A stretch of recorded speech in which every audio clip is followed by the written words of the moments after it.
really is just we're just rolling the dice. Okay. Yeah. So I would like to bring, sorry, I'm interrupting. You can talk later. I would like to bring our meeting, our regular board meeting this Wednesday, September 20th to order with a roll call, please, at 6 o'clock. 6 o'clock. Check this out. Michael Thomas, Present. Lauren Dowden, Present. David Shepherd, Present. Rachel Merrickwin, Present. Denise Jones, yes, Michael L. Miller, Present. Colleen Klimzak, Present. all are here. Excellent. If we could all stand, please, for the pledge of allegiance. I pledge allegiance to the flag of the United States of America and to the republic for which it stands, one nation, under God, indivisible, with liberty and justice for all. If my board could please review the agenda, and if there aren't any changes, if I could have a first motion, please, to approve. I'll make the motion.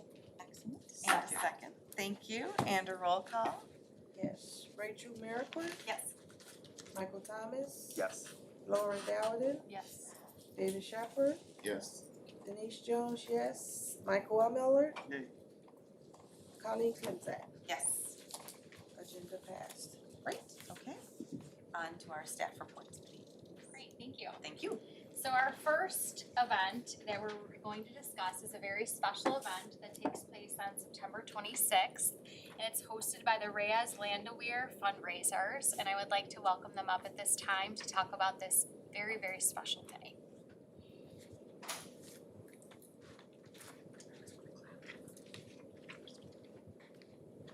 Well, we'd like to, on behalf of our family, we'd like to thank everyone, the community, the foundation, district, for really giving us an opportunity to honor our son. And again, this is going to be our 5th year, I think, right now, of raising funds for the band program. I know this last year, Mr. Dreyer, with last year's money, basically was able to purchase a piccolo, a clarinet, an alto saxophone. He repaired a flute, purchased a trumpet, and repaired a tuba. So, and then again, this is something that every year, and he's so very, very good at taking, what money we're able to give him and just really use it as efficiently as possible, and really giving a lot of students an opportunity to play an instrument that perhaps may not have had that opportunity. So again, we want to thank you for that. The other thing I wanted to mention pertains to Kindness Day. For those of you who didn't know our son or hear about this day, it actually came about not long after Alan passed away. There was a little boy by the name of Kyle Croft, and Alan was in the 6th grade at the time, and he was working with Kyle, I believe, and band and helping tutor him. And Kyle had, I think he made such an impression that he asked Mr. Sheldon, who was the principal at the time, if we could honor Alan on his birthday every year. And so on September 26th, it became Kindness Day. And I know it was written into the bylaws so that every September 26th, we celebrate and we do all kinds of acts of kindness to each other. I know throughout the school and even throughout the community. So again, that's something I would say we're most proud of. It's really an honor to remember Alan in that regard. He was such a kind young man, and he had such an impact on so many people that I know for our family, it's probably one of the things we hold dearest to our heart. And I'll part with this. Yesterday, my wife called me and said my car won't start, and I'm stranded at Southwest School. And of course, I wasn't too happy about that because I have a lot of work going on right now. And I got there and I wasn't in a very good mood. And I happened to look up, and what did I see? 10 feet in front of me was the marquee that says September 26th is Kindness Day. So my heart melted at that moment, and I became very soft. So, and again, thank you everyone for all your support. If it wasn't for the community and all of your help, it'd been really rough few years to go through, but because of your help and support, it's made this journey a lot easier for myself and I know our family. Kindness is a word, but it's just little simple things everybody can do. I mean, you don't have to bring money or do a big stuff. Sometimes just smile somebody. And that, yes, make a difference. Maybe that person need some smile. Just little things we can do. Little simple things. And people appreciate it and pass and contagious kindness. Thank you so much for all the support they give us. Thank you.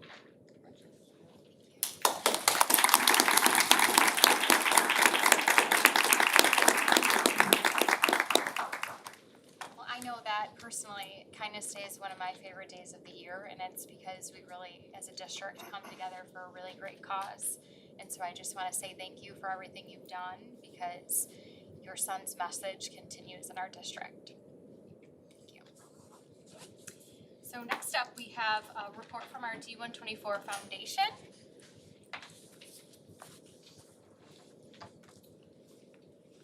Hi there.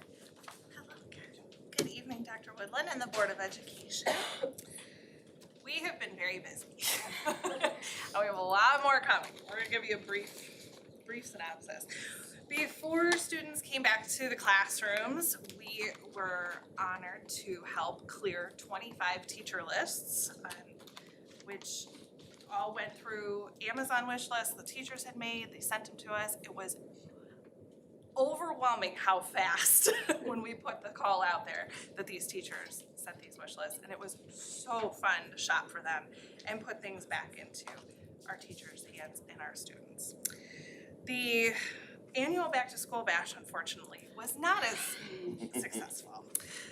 Mother Nature did not cooperate with us. The temperatures were far too hot and rescheduling did not work. However, our sponsors are still our sponsors and were so generous. So we want to make sure that they are thanked. They include OSF Healthcare, CGT Aesthetics Evergreen Care Center, Worry, Culver's, Desmond and Ahern, Sean Kelly Insurance Agency, Peace of Mind Professional Organizing, Evergreen Bank Group, the Center for Self-Actualization, Family Waterproofing Solutions, Bill and Marlo Kaiser, Snapology of Evergreen Park, and Kaiser Industries. They are continuing to support the foundation and our community. We thank them very much. It is also our honor to continue to partner with the Reyes Landwehr family and help them with their t-shirt fundraiser that is going on. T-shirts are being delivered tomorrow to schools in preparation for Tuesday's Kindness Day. If you didn't grab a t-shirt, we just remind you to wear blue in Alan's honor and random acts of kindness all day. And we are launching our winter coat drive in October, so new unused coats, boots, hats, gloves can be donated. We'll have boxes in each building for the month of October, and then we'll be distributing those throughout the community. And we are going to go back to something we had fun with doing a few years ago, and that is monthly food drives. So each building has selected a month through March. We're going to celebrate the building. Yeah, we're gonna do a building celebration for the building that collects the most items. And the classroom within that each building will also receive a pizza party. So encouraging everyone to participate. Our Grinch breakfast is December 9th. We made a lot of progress on that in tonight's meeting, and we'll have more moving forward on that. Any questions? I think I have a line on a trophy. Just saying. Pretty Where's sure. it gonna get? Do we need more than one? Oh no, we want them fighting over it. Oh, okay, all right. And Thank you. you said 300 t-shirts? Over right? 320 t-shirts were Yeah. sold, yes, it's Right? amazing, So yes. the district will be awash in blue Yes. on Tuesday, which I was really impressed with that number. All 5 buildings are represented in that, and It is absolutely amazing, Lots of people food. turned out on this one, Yeah. so, it's amazing. thank you. Thank you so Thanks, much. Sam. Okay. Okay, our next report is from our architects. So we're gonna invite up DLA to provide us a presentation on the work that they've conducted thus far and our continued timelines to take a deep dive into our facilities. Okay, great. Good evening, everybody. Good to see all of you. Awesome causes that you guys are doing, and as a new partner to the district, you know, we would certainly love to be able to support the foundation any way we can, so we can talk about that later, but Great, thank great, you. great cause. So you have a packed agenda, so we will try and be brief. Again, I'm Ed Wright, and Peter Pontarelli behind me, and we've been pretty busy here over the past few months. We've been working on facility assessment, long-range planning. So we're gonna talk a little bit about, you know, what that process is, sort of where we are in the process, what our next steps are, and then give some examples of some deliverables that you guys can expect to see as we go through this.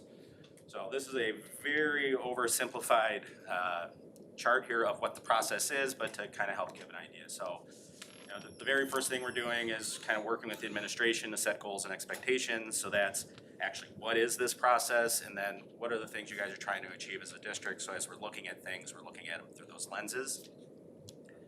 The second piece is the facility assessment, which is what we completed most recently.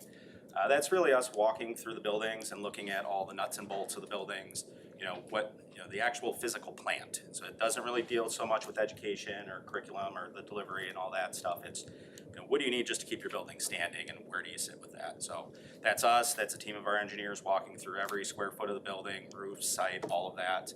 Along with that, we also did your 10-year life safety survey, so that we did those at the same time. That's looking good. One thing I will say is, going through your buildings, we're not gonna give you a lot of feedback today as to what we saw. We're compiling all that, but I will say that they're very well cared for. Your team does a great job. They have a lot of pride in the things that they're doing. It's evident when we walk through and they're talking to us, so. Faces back there. Shout out to Jim, Notice the Jim and that team, but they're honestly, we see a lot of these buildings, and you guys are doing a great job with that. So that's kind of where we are now. The next steps are sort of looking at the curriculum needs and kind of understanding the standards and goals of the district. That's really meeting with the building administrators, the principals, looking at how they're trying to deliver education, the types of programs they're trying to do, and how the building's helping or hindering that. So those meetings will be coming up here in the next few weeks, and that'll start to kind of shape how we're understanding what the long-term goals might be. From there, the next piece would be sort of the stakeholder engagement. So that's understanding, what does your community want? What do your teachers want? What do students want? So we'll be interacting with all those folks as well, understanding, what are those larger goals, and starting to develop the kind of consensus plan, the long-range plan. From there, we'll start to develop what that kind of looks like. We're gonna present it to you all as the board, as the administration, get some feedback, and then make some refinements, and then finally implementation and how that actually rolls out. What does that look like? We mentioned funding and delivery. We're not gonna talk a lot about that today, other than to say that as we understand what this is, we're gonna work closely with the district to understand how these things can be accomplished. So go to the next slide. A simple way to think about the process is that the facility assessment is just a snapshot in time. That's where you guys are right now. And the stakeholder engagement is speaking to everyone and finding out where you want to go. So, yes. So kind of that first step, as we're talking about goals and expectations, what are the driving philosophies of the district? I think all of these things are probably going to play a role as we're looking at the buildings and the facilities. Each one of these will probably weigh in differently, but these are the kind of things that we'll be thinking about as we lay out what that looks like. We go to the next slide here. So as Ed mentioned, a few weeks ago, we did do the facility assessment. So a few teams of architects and engineers walked throughout your entire building, all buildings. And we noted anything from the site, the exterior, the interior. We walked the roofs. We walked all the parking lots. And as Ed mentioned, everything was very well cared for, which is great. It was well kept, especially considering the age of the buildings. That was great to see, but there are some areas of improvement which we've noted, and we're currently compiling all that information, and we'll present it in a report like we see week here. So we kind of just shared an example report of what we're going to be generating over the next few weeks and months. So it'll be an itemized report by room, by area for each school, and it will be the issue, whether or not we think it's a capital improvement, something that needs to be taken care of on a larger scale project, or typical O&M or life safety. And then it'll have quantity, cost, and then the remedial action for that, or suggested actions for that. Fun spreadsheets, lots of accounting. Yes. And that was not our district. That was was- the that me- was yes, that was the just- meeting last yes, week. yes. I'm like, wait, we have a building called Yeah, you that? No, it was, but that is an You guys have excellent an indoor example. track? Were you curious? I was You're like- looking at the bathrooms. You're like, that's our picture? Yeah, no, Oh. So we sorry to took be lots clear. of photos, but these are not photos of the Right. building. Okay.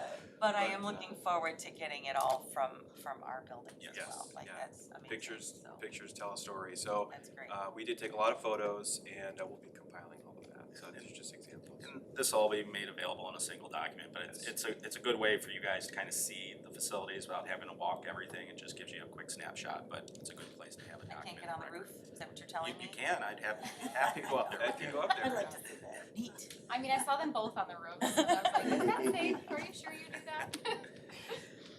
So speaking of roofs, this is a roof survey, so we'll create color-coded plans that correspond with the report, so you can get a visual idea of what's happening in each building throughout the district. And these help tell a story and to plan future capital projects, future roof replacements, and things of that nature. So the next slide, you'll see color-coded report again, color-coded pictures, everything will start to blend together to be a very simple process of how we can arrange these projects into the future. Here's an example of a mechanical systems plan. So we can separate the building by zoned mechanical pieces and kind of just basically look at data a few different ways depending on what you want to accomplish. And of course, we can suggest new system options like solar or geothermal if it makes sense for the sites and the buildings.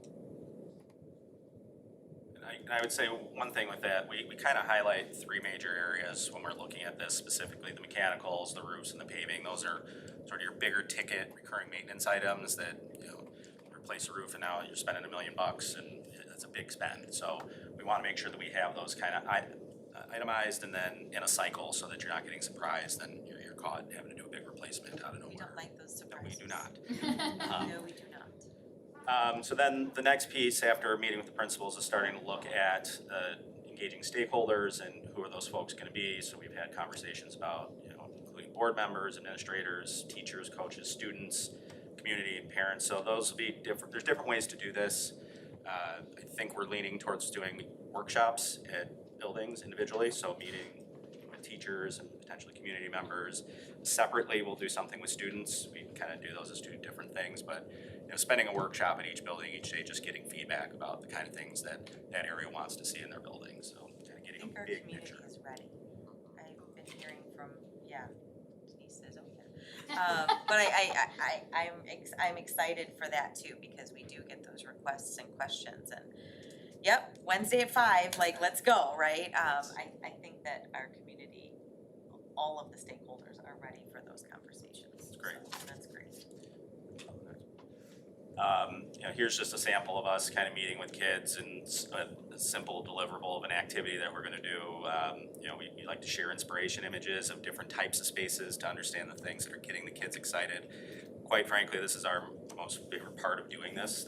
They have the best ideas, they're very quick to share with you, and they're not shy about the things they want. They always want a slide, a Starbucks, you know.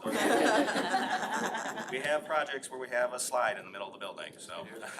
But no, And very student driven, so it's important for them to have a voice, obviously, and so that's the piece I think we're most excited to get started.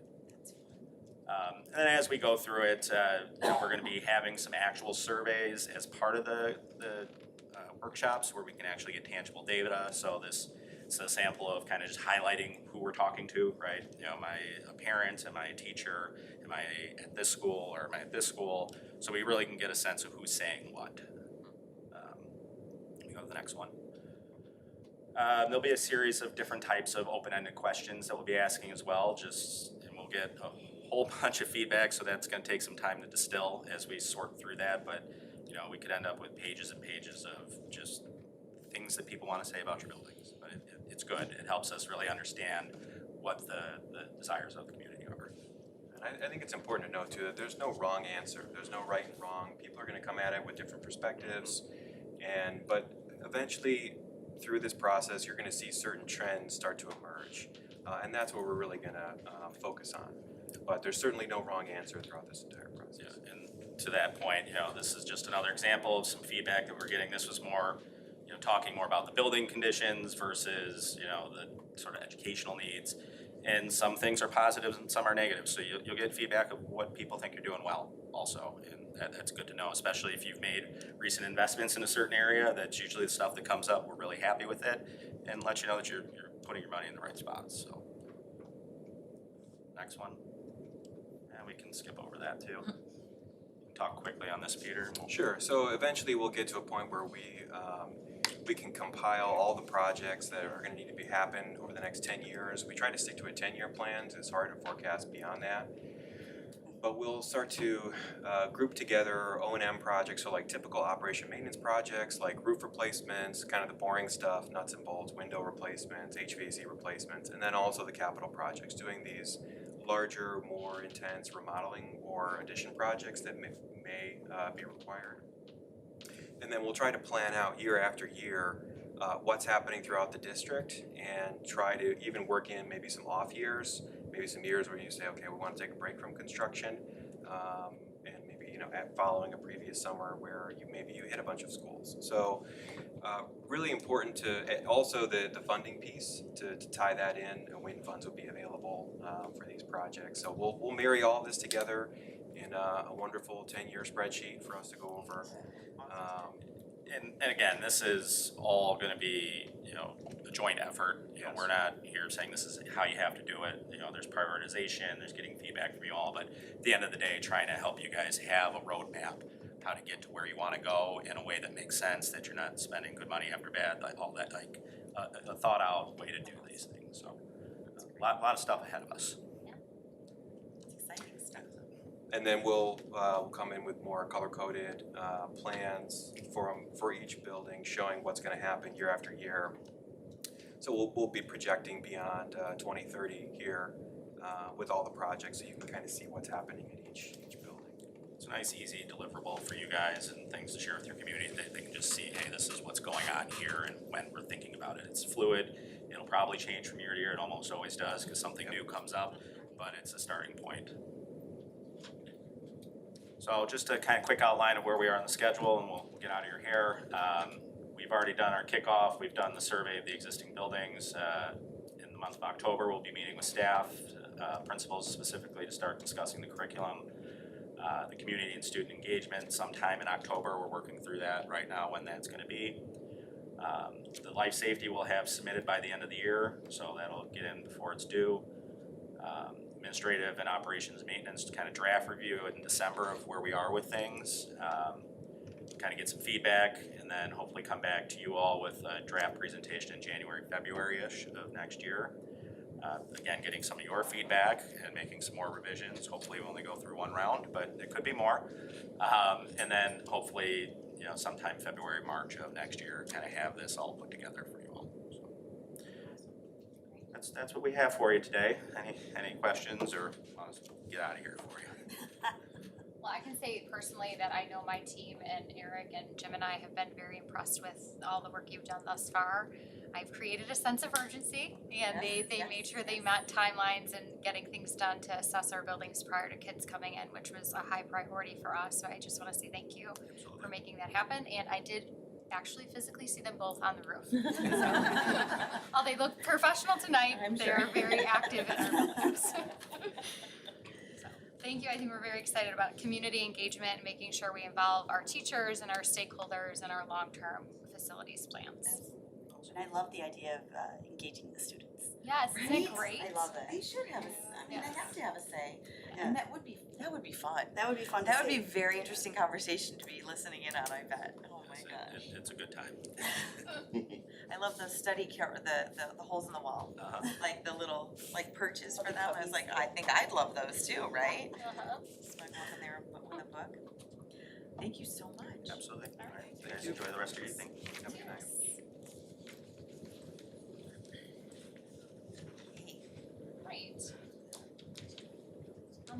note or similar note, October 2nd is National Custodial Worker Day Appreciation. And so I just wanted to read a quote. Our custodians are our quiet hero of the school. They're always the first to arrive each day, clean up messes no one dares to touch, which we all know and have seen, and befriend everyone that passes by. And truly, they are the glue that really keeps our schools together, and they're so kind to everyone that they interact with, and they're always going out of their way to ensure the cleanliness of our building. And, you know, it's evidence that we have direct support, and they clearly take very, very significant pride in our building. So I just want to say thank you to our custodians. And I know we have a leader of our custodians here tonight by the Mr. Jim Hennessy. And so I would like to minimally give him his award, because no team is a good team without a great leader. So if you'd like to come up, Jim, we would like to.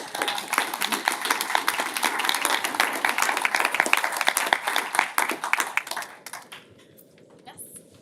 And then you can take, if you don't mind, your stack. Hey, I And we gotta can find you though. support. I And should've it's done this before. the last one.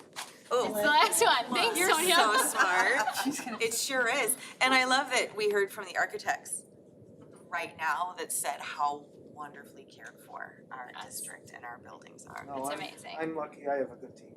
Thank you. Thank We're lucky you to very have much. you Thank and you. all of them. Thank you. So much. Thank you. No, right? So you know, There's a stack of them. Do okay. you want all of them, or we can Do give you them want to them now or later? We can inter-office mail them to you. Thank you. Thank You are very much. such a good sport, Jim. Thanks, Thank you.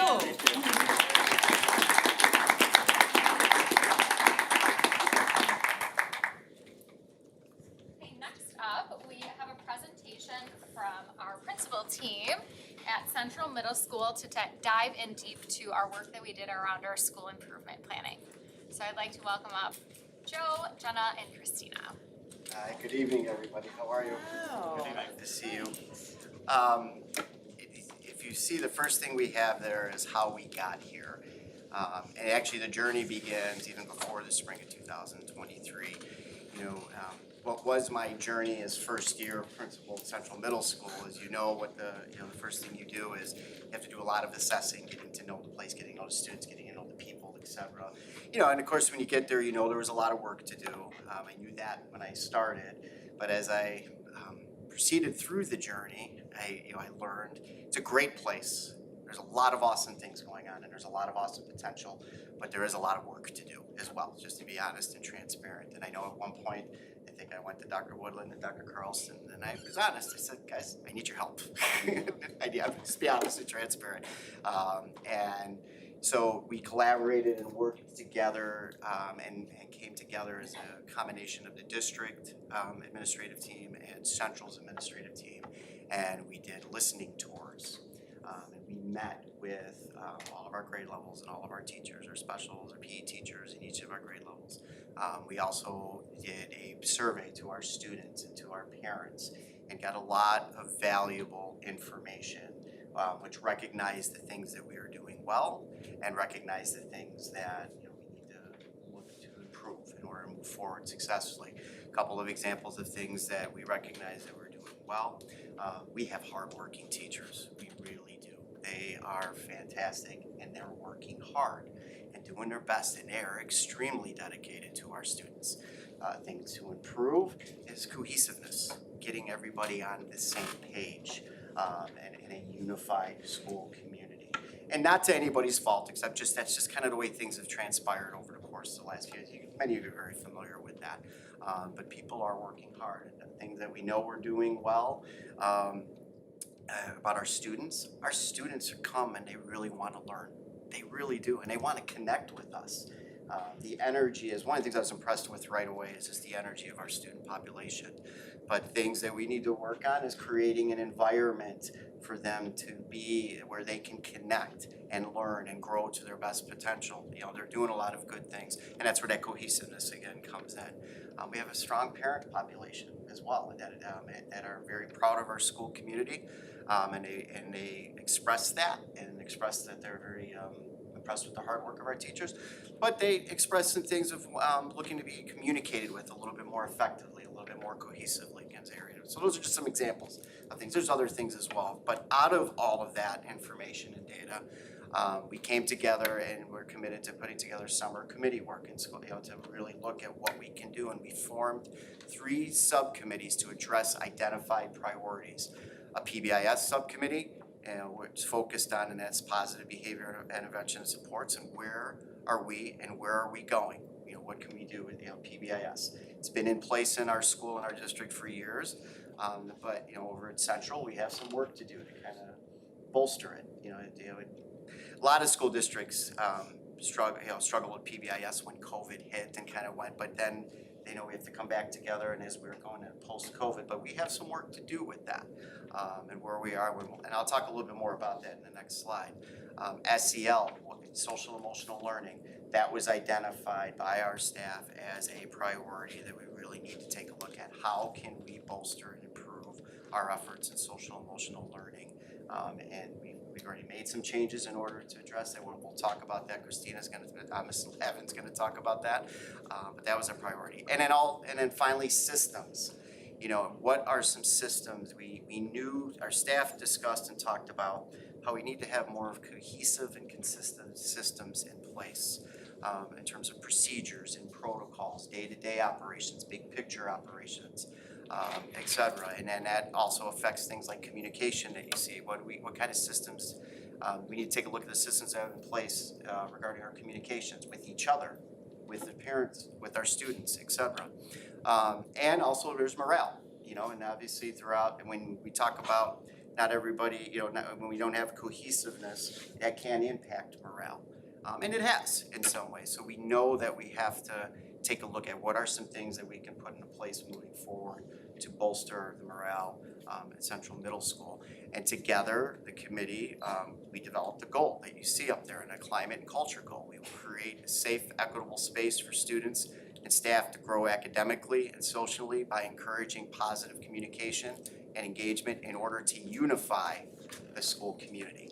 And when I shared this goal with our staff, there's a lot of words there, but if you want to focus on part of, what's the priority to focus on, that unifying our school community, students, staff, parents, et cetera.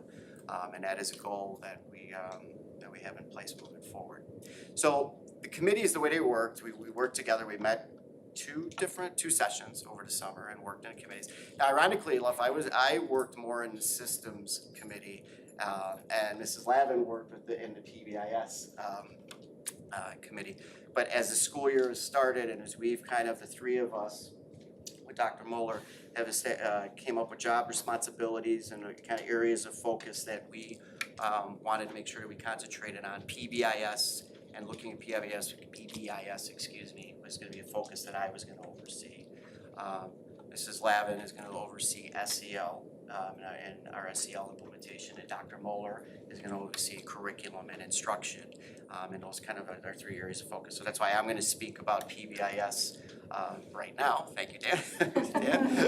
And then Mrs. Lavin's going to talk about SEL, and Dr. Moeller about curriculum instruction things. So PBIS, really our focus this year is Tier 1. That's going to be a priority of PBIS Tier 1. And what PBIS Tier 1 is, what are we doing school-wide to address the behavior needs of our students? And so that's going to compose of PBIS Tier 1 monthly meetings focused on analyzing school-wide behavior data and developing school-wide strategies based on what the data shows. Now, we were having Tier 1 meetings. It's not that these meetings were not taking place, but this year we're moving back toward a focus of utilizing the data to make data-driven decisions on how we can meet the needs of our students based on what the data are showing us that we're going to meet. We've already had 2 meetings this year. We actually took a look at last year's data, and we're looking forward to October when we already have beginning of the year data to start taking a look at what our needs are going to be. We're also going to be developing more effective Tier 2 and Tier 3 protocols to support students that will include collaboration among grade level teams, school social workers, service providers, and I want to add to that parents as well, because they're part of, that's all part of the wraparound services. And we're looking to develop more effective protocols for students that qualify for tier 2 and tier 3 additional support. Part of that's gonna include 6-week grade level check-in meetings to review student behavior data and develop strategies and supports for students who are struggling. So the difference between the tier 1 meetings, those monthly meetings, and these 6-week check-in meetings, the 6-week check-in meetings are more focused on students at the grade levels that are, the data showing are struggling. And then we can come up with plans on how we can help those individual students, or if there's a group of students in particular, a demographic group of students, or something that the data shows that maybe we need to do a better job on working with. And that's what those grade level meetings, and again, and social workers will be involved, so that administration will be involved in those meetings as well. We have a digital office referral this year. That's how we're compiling our data, and it is fantastic already. I mean, we move on, no more paper. Paper referrals are One gone. of my questions.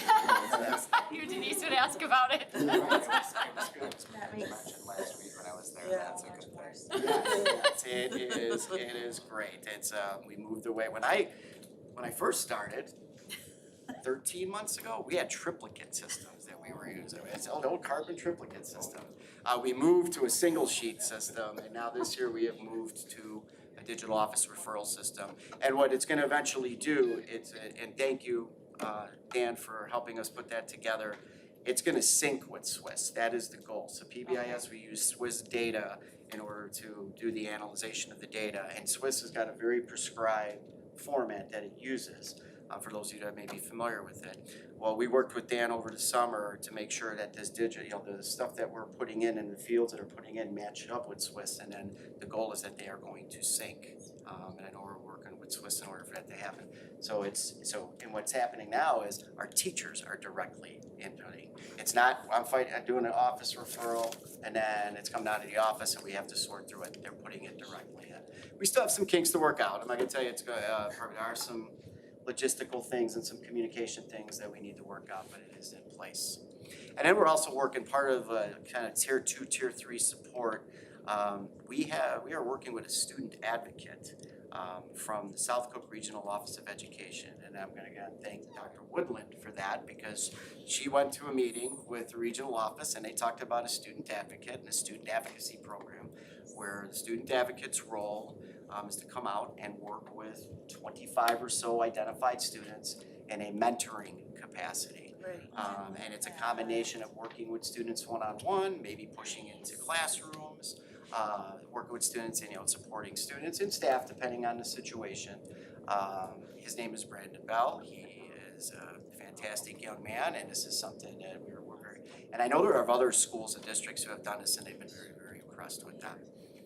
So that is our PBIS implementation for this year. Any questions regarding that before we move? If it's, Oh, I'm sorry. No, you've got a parent or student. Parents be able to review any of the disciplinary part of the for the children That was on my the question too. school? That's a great question, and the answer to it is yes. There is a feature in the new digital office referral system that opens up that parents have access to. So whatever goes in and whatever's documented, it's open up to the parents, and the parents can log on just like they can log on, see their grades and see how their students are doing, how their children are doing. So that is a feature. It is viewed first by the administration, Yes. and then the administration makes it public to parents. Yes. is there, I don't have a student in the building anymore, so is there a way that they also can see what resources are available for the students? Like, is that also part of Power School? Like Or interventions. Yes, No or- interventions. no, okay, it's No. really just the report for that day, and Correct. we have that other information elsewhere maybe, okay, Yes. okay. That's good, I feel like that can open up some lines of communication, though, that would be like, How to support you your know, I student. mean, very helpful, yeah, in terms of like, if there's a resource you want, like, at least I know this is the issue that we're dealing with, and now we can work collegially to fix the issue. Right. Something though that we are asking for is like, what is that restorative practice piece? So if we do have to administer any sort of discipline, either at the classroom teacher level or at the administrative level, like an example might be, we made a simple phone call home and or we had a parent one-on-one meeting, so that is logged. But I believe that's only available to administration access. Okay. And I know that in the handbook, it has the, what is first, second, that Yeah, like, level all one, of that level is, two. I guess I'm just kind of processing it out loud, like, how do we make sure that those pieces are together, or at least that they have access to both? So they know how to support their student. Yeah, and one of the fields, I'd have to double check for sure if this one, but that is one of the fields that when something's getting digitally inputted, it's level 1 Right. disruption, level 2 disruption, and then there's the descriptors as well, so I mean, that part, I don't know if that So part. it is all blended then, it sounds like? Yeah. Okay, just curious, like I said. I don't have anybody in the building anymore, so I can't go peruse that for myself, so I like knowing that, that's great, thank you. You're welcome. Thank you. All right, thank you. Now it's my pleasure to introduce Thank you. Mrs. Levin. Hello. Hi, thank you. So I have the pleasure of doing some fun stuff and some disciplinary actions. Very exciting. So I have worked with a great staff in both district and CMS staff, and our teachers are fabulous. So we created a staff handbook, which is basically a how-to CMS.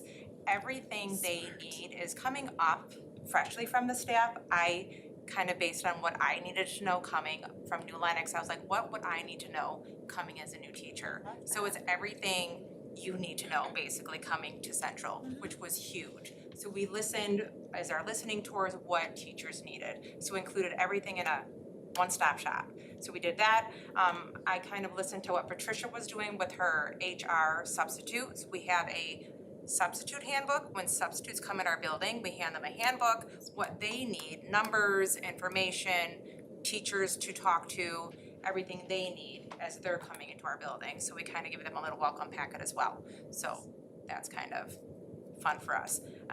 A big thing, well, we have some teachers here, but they're not listening back there, Mrs. Ewing.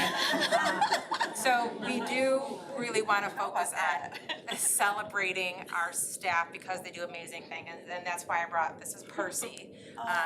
Percy's sister Petunia, I just named her today. She's at home. So what we do, and you might have seen Dr. Mueller tweet us, is we pop in randomly, is we've learned that you have to celebrate the people that are doing great things in the classroom. So we pop in, they get to take a picture with the kids, and we celebrate them, what they're doing in the classroom. Say they get a little swag bag and other things, but we're not gonna go in explicitly. So we're celebrating the good things that are happening. There's great things happening at Central. Please come and visit us.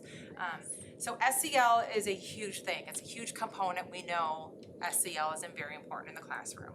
So our big push was Open Parachute is our first pilot. We're piloting 2 things this year. Our first one is Open Parachute, and it's a very detailed program.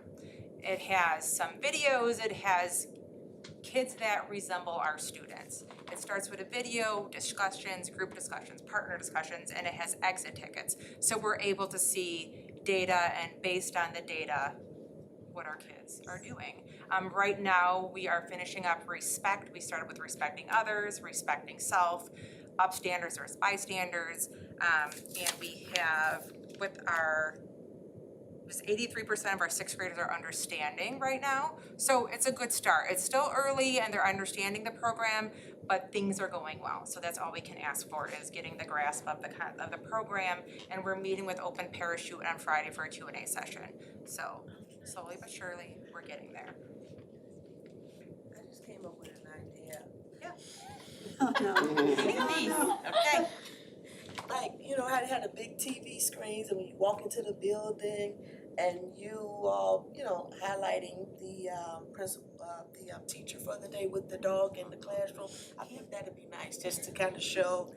Oh, like a, On the big screen, no, it's not a screen, big no, screen. like at a no. TV. Like a big, you know, walking I get what you're through, saying. walking, as parents or teachers Girls, walking can through we the get one of those? That's something. All the decision makers, Jim and Eric and That's just me, kind of overthink, but I think that would be really nice. We talked about getting a TV for the cafeteria so the kids could see events in the Just be cafeteria. to see this and be able to highlight the teachers, the students, and Students, well, this would help with my live school promotion and SEO promotion. I just thought of, It's a good idea, I've seen it at other schools, as you walk through the schools, you do see our screens playing different things, even newscasts in other schools. I appreciate your support for boosting our Sorry, Eric. Sorry, Eric. May I ask about open parachute Yes, absolutely. and TV screens?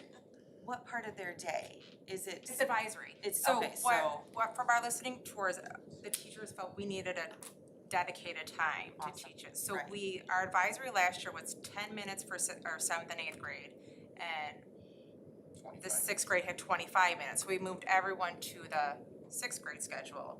So everyone has a 25-minute advisory. And is that every day or once a week? It's Tuesday, Wednesday, Okay. Thursday's the rollover day, so Mondays are like the let's get started, let's get Yeah. organized, Fridays are like, let's check our grades. You know, if we need to check in with teachers, get assignments, so we have dedicated days and it's, That's great. yes. Every student has advisory every day. Oh, it's fabulous, like there's designated curriculums, there's one lesson a week, but it's very sought out. Cool. Yeah, it's a Thank great curriculum, Sorry. it's it's all kid-based, it's kids teaching the lesson to our kids, That matters. so, yeah. So you're piloting, just to clarify, you're piloting. Yes, we're 2 piloting it to different see, curriculums. and we, over the summer, our summer work was, we looked at 7 or 8 of them, to see which ones we like the best. I mean, in perfect world, we could pick from many different ones, but we felt the 2 of them were our best options. So our teachers are gonna be the ones choosing. Sure. So, yeah, we'll keep you posted on our other one when we do it. Are the teachers doing both? We will be doing the Like a other one in pilot, so, January. okay. Yeah. Cool. Yes. Yes, and we will collect data from both our students and our teachers on which one they preferred, and then make a recommendation to the board on adoption in April, Ashley? I think so, yeah. Yes, we'll survey at the end of each Yes, one April. to see, so. See, and then Live School is our positive behavior system, so we decided that we need to approach behavior in a positive way.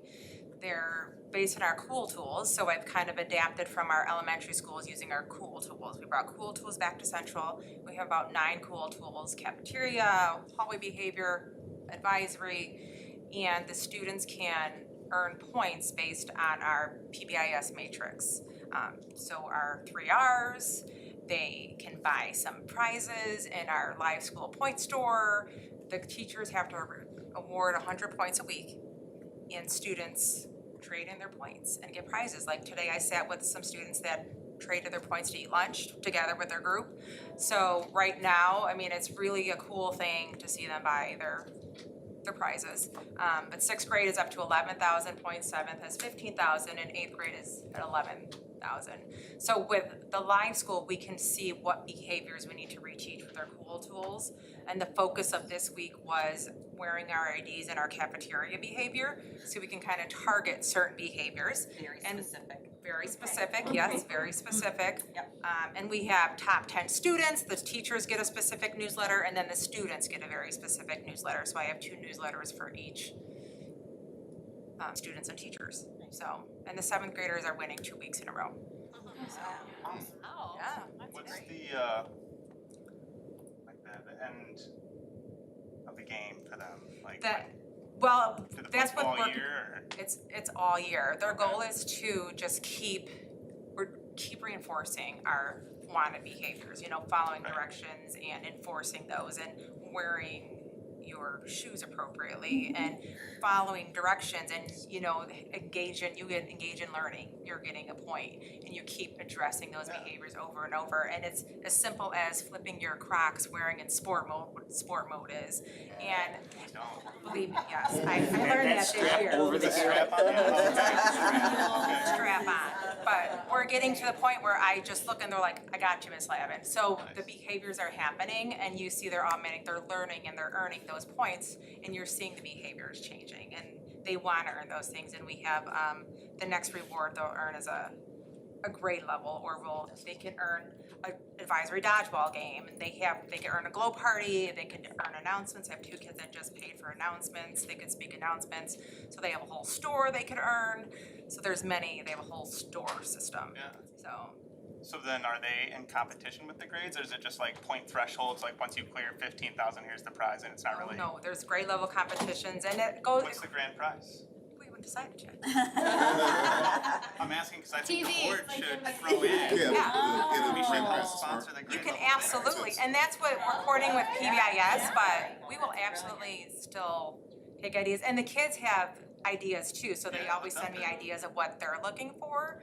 So like their lunch with friends is huge right now. They wanna. Denise is handing out televisions, is what I heard. Apparently we're getting out of TV, so if you wanna. What's the budget for the board this year? I love that idea though, Michael, that's really, Yeah. really great. Like, it shows that we are just as invested in them and their success as they, that's awesome. Anything positive, we just want it to be positive, and they wanna celebrate how great they are, so that's our big push.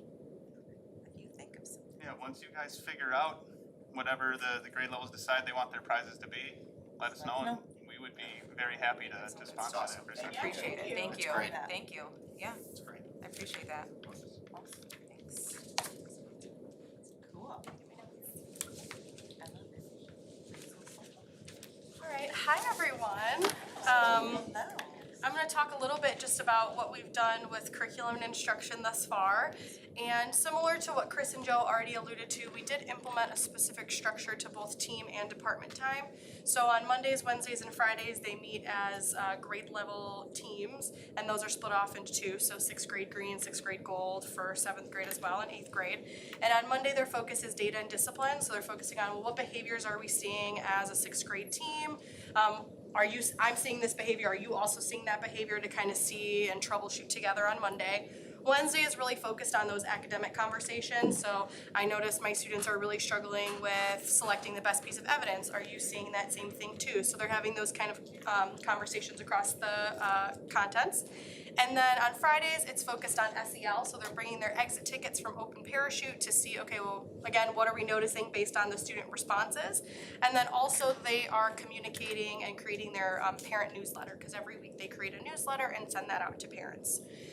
And then, so that's been really successful. And then on Tuesdays and Thursdays, they meet as a department. So if I teach 7th grade science, I'm meeting with, well, 7th grade science is not a good example, but if I'm an 8th grade social studies teacher, I'm meeting with the other 8th grade social studies teacher. And depending on what content they are, kind of depends what that Tuesday, Thursday looks like.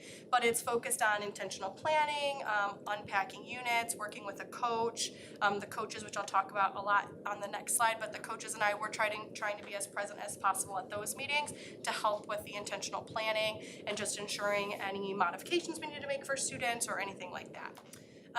And we also conducted, based on our benchmark STAR data that we gave the 2nd week of August, I did create a data analysis protocol for teams to use. So on that Monday, Wednesday, Friday team time, they met and looked collectively at the STAR reading data and STAR math data, and then went through, what do we notice, what do we wonder, what are our students' strengths, what are their opportunities for growth, based on our priority standard, like where do our priority standards fall based on the things that they're struggling with, and then also collectively, what is our action plan for the next, until our next STAR assessment, what are we really gonna be targeting? And that was awesome because that also was aligned, so the things that, like examples I gave them, were all aligned to our high quality tier 1 instruction. So kind of streamlining all of that together, so it's not, everything doesn't feel isolated, it all feels like we're working together towards the same goal. So collectively, all the teams said they wanted to focus on small group instruction. Most of the teams talked about like depths of knowledge questioning, so focusing on those higher order questioning as opposed to just those basic comprehension questions. And then 6th grade talked a lot about chunking information, so just sharing information and giving students time to process instead of front-loading a lot of information. So for our first data meeting of the year, I thought it was really successful. I was very impressed with all the interdisciplinary connections and the collective ownership. So I'm excited to see like how that growth then, how we see that growth moving forward. And then in terms of our curriculum adoption, I just want to say English adopted Springboard, and across the board, they really like it. They have found it to be really effective, especially because they're writing paragraphs from the get-go. So they notice that kids are reading, writing, speaking, and listening every day. And so they have, I've heard a lot of really positive things. So just wanted to update you on that. And then for the Eureka Math, same thing. The teachers are feeling a little overwhelmed, but Matt and I are working on Tuesday and Thursday to help unpack units and kind of front load a lot of that work with them. And same with English, Julie and I are trying to be as present as possible at those Tuesday, Thursday meetings to unpack units, look at assessments and things like that. And then same with science and social studies, although they're at a different pace, which Dr. Carlson has probably shared with you all at different meetings.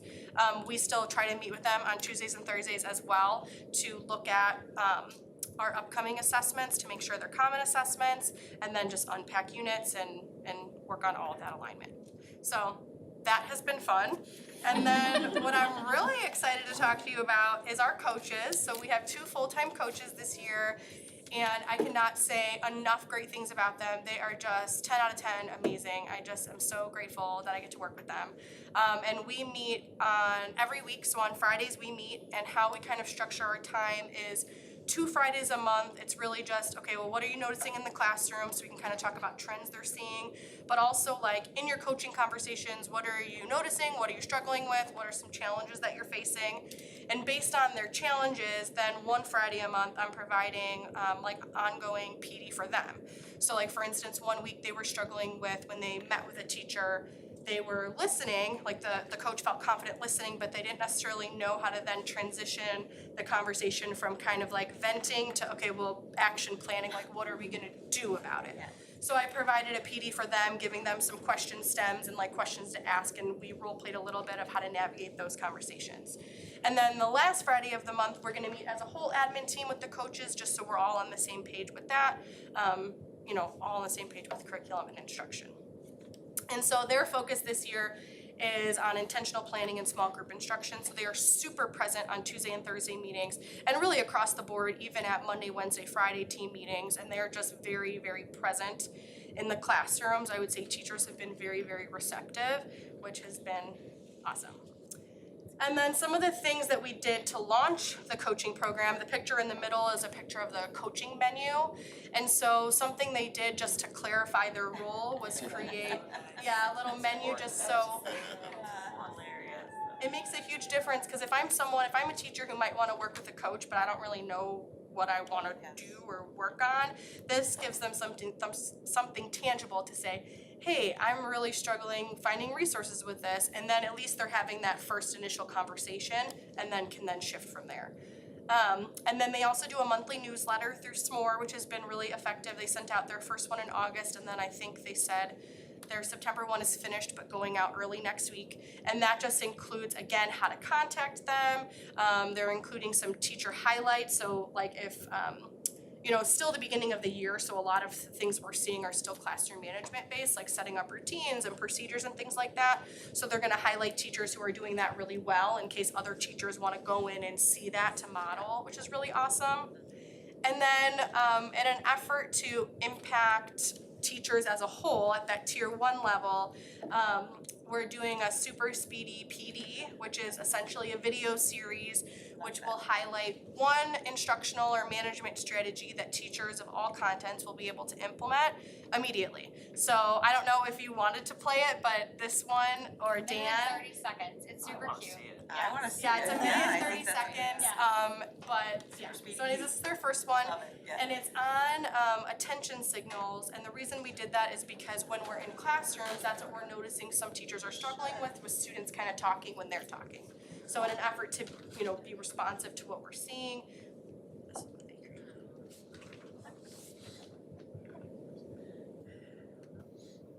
This is Matt Werman and Julie Kelly, your instructional coaches. We are coming at you with a super speedy PD. Today we're going to talk about attention signals. Every teacher can use an attention signal to grab the student's attention.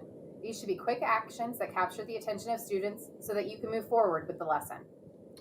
Attention signals will help with transitions between activities. They are a way to let the students know that you need their attention. Once you have picked your preferred signal, implicitly teach it to your class and start practicing. Make sure you wait until you have the attention of all the students before moving on. Like all things in teaching, your attention signal must be consistent, retaught, and reinforced. Here are a few options. Bells or chimes? 3, 2, 1 countdown. I need everyone quiet in 3, 2, 1. Clap in response. If you can hear me, clap once. If you can hear me, clap twice. Or a call and response where the teacher says a phrase and students respond with a phrase. There are many phrases to use, but some of the popular ones are class, class. Yes, yes. Waterfall. Panthers. Ready to learn. What's your favorite? Let us know in the comments. Thanks for tuning in today for our Super Speedy PD. As always, we're available to help you implement this strategy. We'd love to see it in action in your class. Drop us a line to let us know how we can support you. Super cool. I really loved it. There you go. Oh, it's such a good idea. I love it. All right, and that's all I have. What questions do you have for me? I must say, I absolutely love this team, Joe. So do I. So do I. Oh, it's awesome. Great, you all are doing great. I love the concept, I love the idea, I love the strategies that you all have put together. And data. I'm sure we're gonna get it, it's gonna look good. No, that's great. Yeah, and I do anticipate, we talked about, they do have goals that I kindly took out of their presentation today, not for any other reason, but I would like them to present results at the end of the school year so that we can really look at what we've accomplished more than anything. So you will see that in the spring. Yep, our goal is gonna be focused on targeting teachers at that tier 1 level. So like, how are we hitting teachers just casually, informally, and then also in those deeper coaching cycles. So we'll have it broken down with each. Right, thank you so much. And thanks for spending time over the summer. Like, wow, I'm so grateful. It's great. Great. So I am gonna move on to our enrollment updates. I'm going to keep moving. We're on slide 35 of 102, so we're gonna keep moving. So our enrollment updates for September, this was pulled on Monday, we have 224 new students. In August, we had 152, just to give you a point of context. We've definitely had a spike in enrollment from August to September that we're noticing. Returning students, we have 1,535 district-wide. In August, we had 1,439 returning students. And then our total enrollment, we're currently at 1,759, which is typical right around this school year, time in the year, so. Definitely seen a flux, and we have more so seen a flux in kindergarten specifically, which you have been informed on and we're working through. Northeast and Northwest. Correct. Most. No, most. Yep. Wow. All right, so I'm gonna move on to curriculum and instruction. Ashley? Dr. Carlson? Hello. Hi. Wow, how are you? This is such an exciting night. I'm having so much fun. I'm so glad. I know, it's such great things happening. So I am sharing with you tonight kind of about our PD that we had in August that really kind of launched the school year. So we had a lot of things going on, so I just want to share that. So we started with our new teacher orientation day where we had all of our new staff and our mentors in. Exciting day. We took a bus tour, which has kind of become the annual fun thing. There's a little bit of like a swag competition, and now there may or may not need to be a band that occurs next year. So we spend the morning really just introducing them to Evergreen Park. This year it was kind of cool. We had our mentor teachers really kind of share out what does it mean to be Evergreen and what does it mean to be part of the EP family, so that our new teachers really know what it means to be a part of this district, because it really is something special. Jenna introduced introduced herself. We had our union co-presidents that also came in and spoke. I shared about curriculum and instruction, Becky shared about student support services, and then we took a bus tour. So we went to all of the, will you go back one, sorry Dan. We went to all of the buildings, and had pictures with their new staff. You'll notice Southwest is just Scott and Jackie because he had no new people get off the bus for him this year. So they got a solo picture. You can kind of see them loading and unloading. And yes, at Central, they were greeted by a CMS band, which was I know, missing it. So that was really fun. So following the tour, then we take them all to eat at Baracos. It's really a nice opportunity for our new staff and their mentors to sit down and really, it feels very family there when we're all sharing a meal. So that is fun. And then in the middle in the afternoon they come back and we really split them off.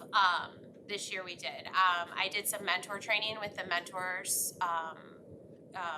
alone, and then the new staff did onboarding with Patricia for HR and with Eric in the business department, and did some of those specific onboarding things. And then we brought them all together again, and they had the rest of the afternoon to work with their mentors. And then we had a picture of all of them together. So it was a great day. That's definitely one of my favorite days of the year. Then the following day, we bring them all back and include also our second and third year staff as well for our D124 Academy Day.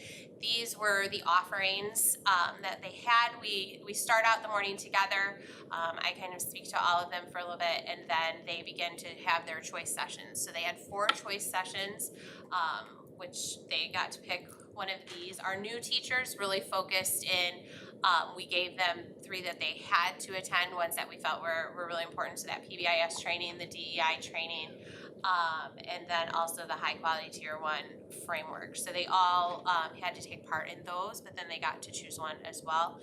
And then after we had Grace Havercorn, our BCBA, she did all of the staff some behavior management training, which was wonderful. Even for me, when I think of my own children at home, like it was really, it was very informative. There were lots to take away. Student behavior. Yes, it was very good. I love that.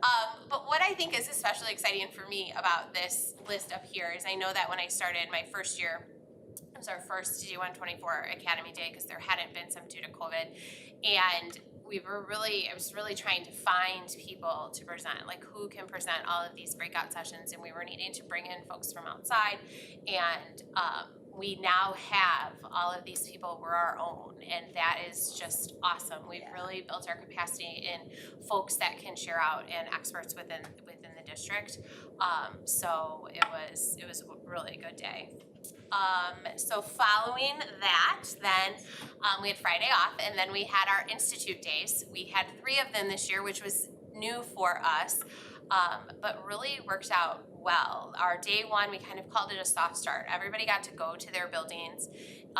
Principals had time with their staff. They were able to do staff meetings, meet any specific building needs that they had, and then the afternoon, the teachers had time to prepare for students. So we really got a lot of positive feedback on that. Student or staff feeling like it was nice to be able to start in their own buildings. They felt then a little bit more put together than as they went about the week. Day 2, we had professional development all day. So we, our CMS folks had already had 2 days of training for Springboard, but our elementary teachers needed that. So our ELA curriculum training was on that day for teachers. Our CMS team really put together a fabulous day of training that was really based around all of the things that they just shared with you. So things on the SEL, things on their new teacher handbook, PBIS, the discipline changes. They presented on a lot of that work. They had training in those areas. And then Becky had a fabulous menu for student support services. It's nice to be able to provide that really job-specific training that folks need. And I felt like that day really offered a lot of that. And Then day 3 was our district kickoff. So now that we've had all of that in place, we were able to bring everybody together and celebrate. So we had welcome back speeches. So Colleen did a fabulous job. Jenna did. We may or may not have toasted, which was super fun with apple cider. It was really a celebration, and that was really nice. We had a keynote speaker. Adam Welcome spoke, and those were a couple of books that he spoke on, and really talked about times change, and we need to make sure that we are changing with those times in order to meet the needs of all of our students. And then the afternoon time was spent kind of flexibly. We had a lot of collaboration meetings.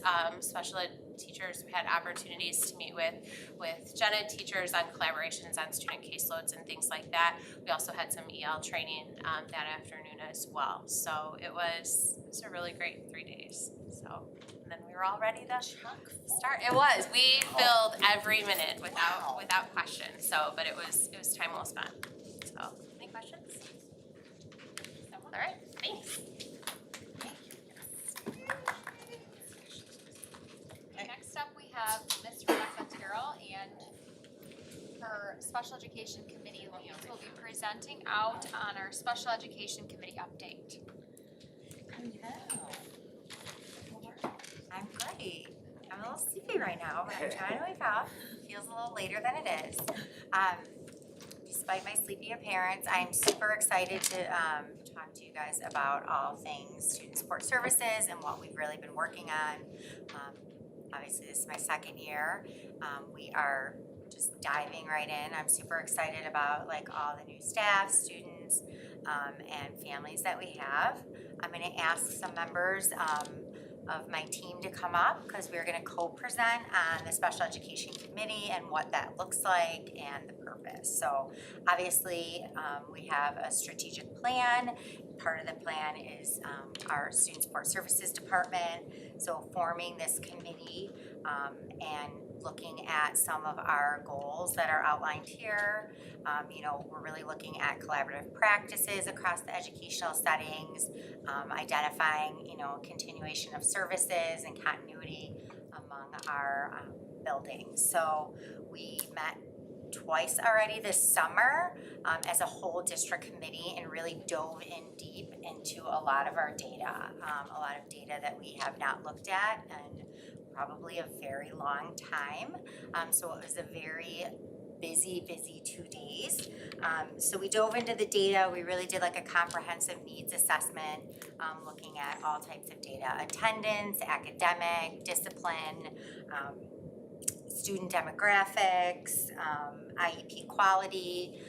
Based on some of that data, we talked about like trends, did a root cause analysis, and then identified specific areas that we really wanted to focus on. So we broke up into those areas and formed our subcommittees, and we got to work. So I'm going to talk about those subcommittees and bring up some members to kind of discuss like a little bit deeper what we're actually doing as the subcommittee. So some of the areas we identified as like high priority areas are our academic bridge, IEP high quality IEPs, discipline, and then least restrictive environment. So each subcommittee developed a mission and vision, developed some short and long-term goals based on that data, and then some action steps and some data collection. So they've already met a number of times as subcommittees, and they're checking tasks off, and we'll be meeting as a whole committee to kind of continually reassess where we're at, what we need to tweak, and where we need to go. So I'm going to ask, I don't know if Academic Bridge, either Jenna Moeller, Dr. Jenna Moeller. So I'm going to have each subcommittee chair or person kind of talk about the committee and like what that looks like. So again, like summarize our mission and vision, some of the short and long-term goals, and then action steps and data collection.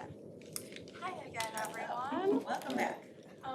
So, like Ms. Carroll said, over the summer we met and we looked at a bunch of data and then determined what we wanted our vision to be and our mission for academically for our students. So the vision that we created was students with IEPs will academically grow at the same rate as their general education peers as measured by state assessment and district benchmark data through high quality tier 1 instruction, which utilizes specially designed instruction and collaborative strategies.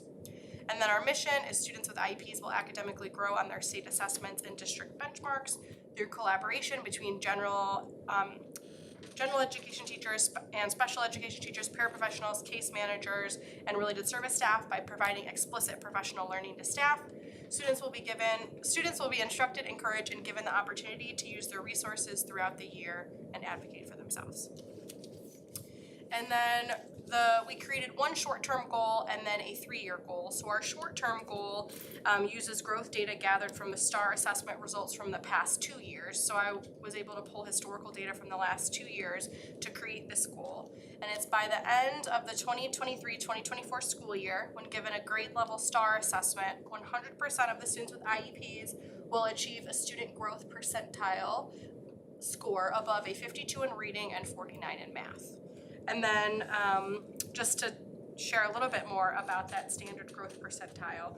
So while achievement indicates whether performance is below, above, or on par with grade level expectations, growth explains the kind of progress the student is making over time. So the student growth percentile provides context to understand how a student has grown by comparing their growth with their academic peers' growth. So these peers include students in the same grade and those who have started with a similar scaled score and history of performance. So that's why we're using that growth goal.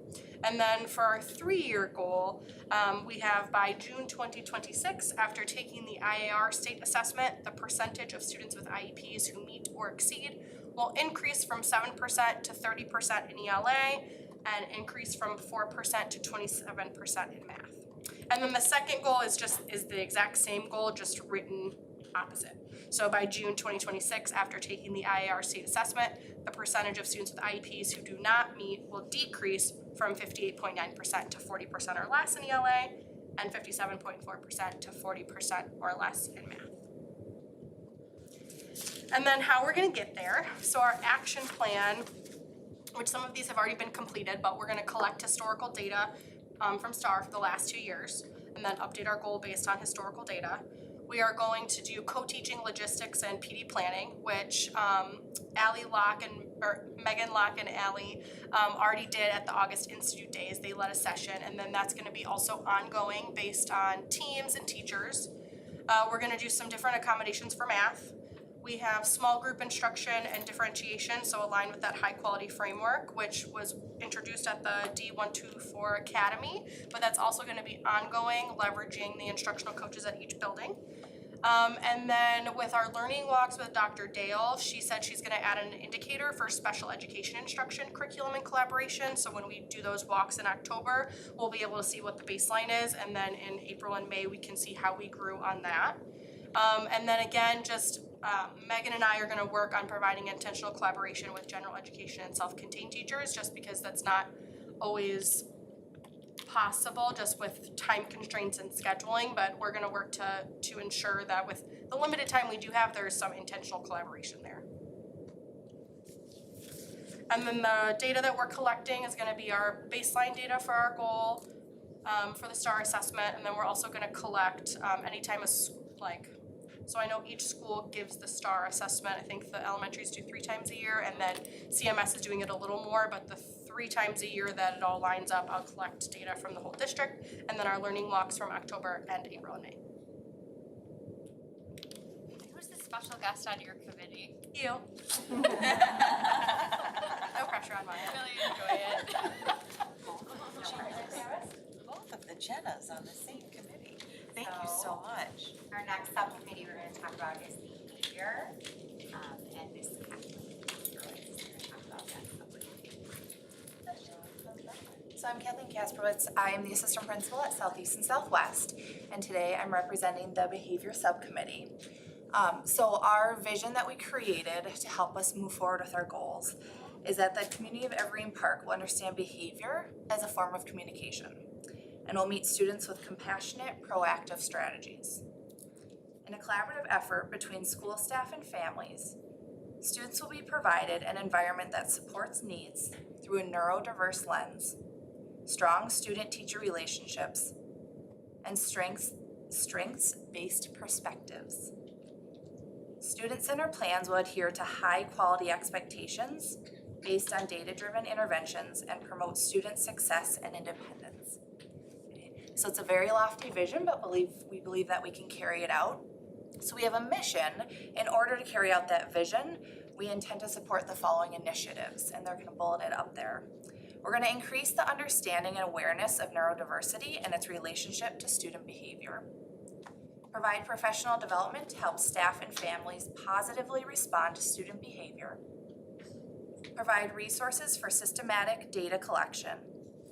Clarify behavioral procedures related to students with an identified disability, and ensure fidelity related to plan implementation.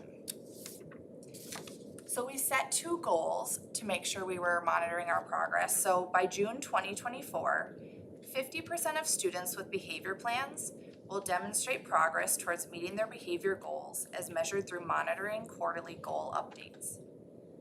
And by June 2026, 90% of students with behavior plans will demonstrate progress toward meeting their behavior goals as measured through monitoring quarterly goal updates.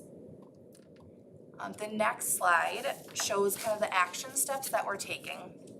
We're very grateful this year that we have an in-district BCBA. So Grace Habercorn is incredible and has been a great resource. But one of our action steps is to clarify the referral process for either utilizing our BCBA or for starting an FBA or a BIP, like a behavior plan for students who do qualify or may qualify for an IEP. We also want to create and distribute a standard FBA BIP fidelity check form and instructions for uploading it into Embrace. And that has actually already been done, so we're happy that one of our steps is completed. We also want to plan and conduct trainings. So far this year, there have been trainings on the D124 Academy Day. Grace Habercorn led a behavior management training. She's also met with the Student Support Services team to conduct a training. She also met with Gen Ed parapros and special education and specials teachers for a training on behavior management, and then she'll be following up with the administrative team as well. It's just a first round of trainings. There's also quite a few more trainings in conjunction with the Student Support Services team that will be related to student behavior. We are also going to create and establish expectations for monitoring fidelity and filing of records, and then have a quality behavior improvement plan audit follow-up. So there was one done over the summer to look at all the BIPs that we currently have, and so we'll be doing the audit again to kind of monitor our progress. And then the data that we're using, so we are using SWIS to look at referrals for students with IEPs, looking at student behavior goals, the quality BIP audit, and then fidelity checks that we'll be using throughout the year. Any questions on the behavior subcommittee? Will we be receiving data in between the goals? So if the goal is set for June 2024, are we gonna see some data showing progress in between from now to then? I'm not sure exact of the board presentations. We'll be monitoring like our progress as we're going through. We're looking at those quarterly, and so like October will be the end of the first quarter, and so then we'll be looking at, like throughout the month of November, we'll be analyzing that, and then in January and for the rest of the quarters. So I'm not sure. So one of the things that I really have tasked Grace to do prior to the school year starting is to really look at all of the students that have behavior intervention plans currently. See if those students had behavior goals aligned to those behavior intervention plans, and then to see if they had social work services to identify and replace some of those behaviors or work on some of those strategies needed to reduce some of those behaviors. So one of the things we also kind of implemented was really using Grace as a resource for our social workers.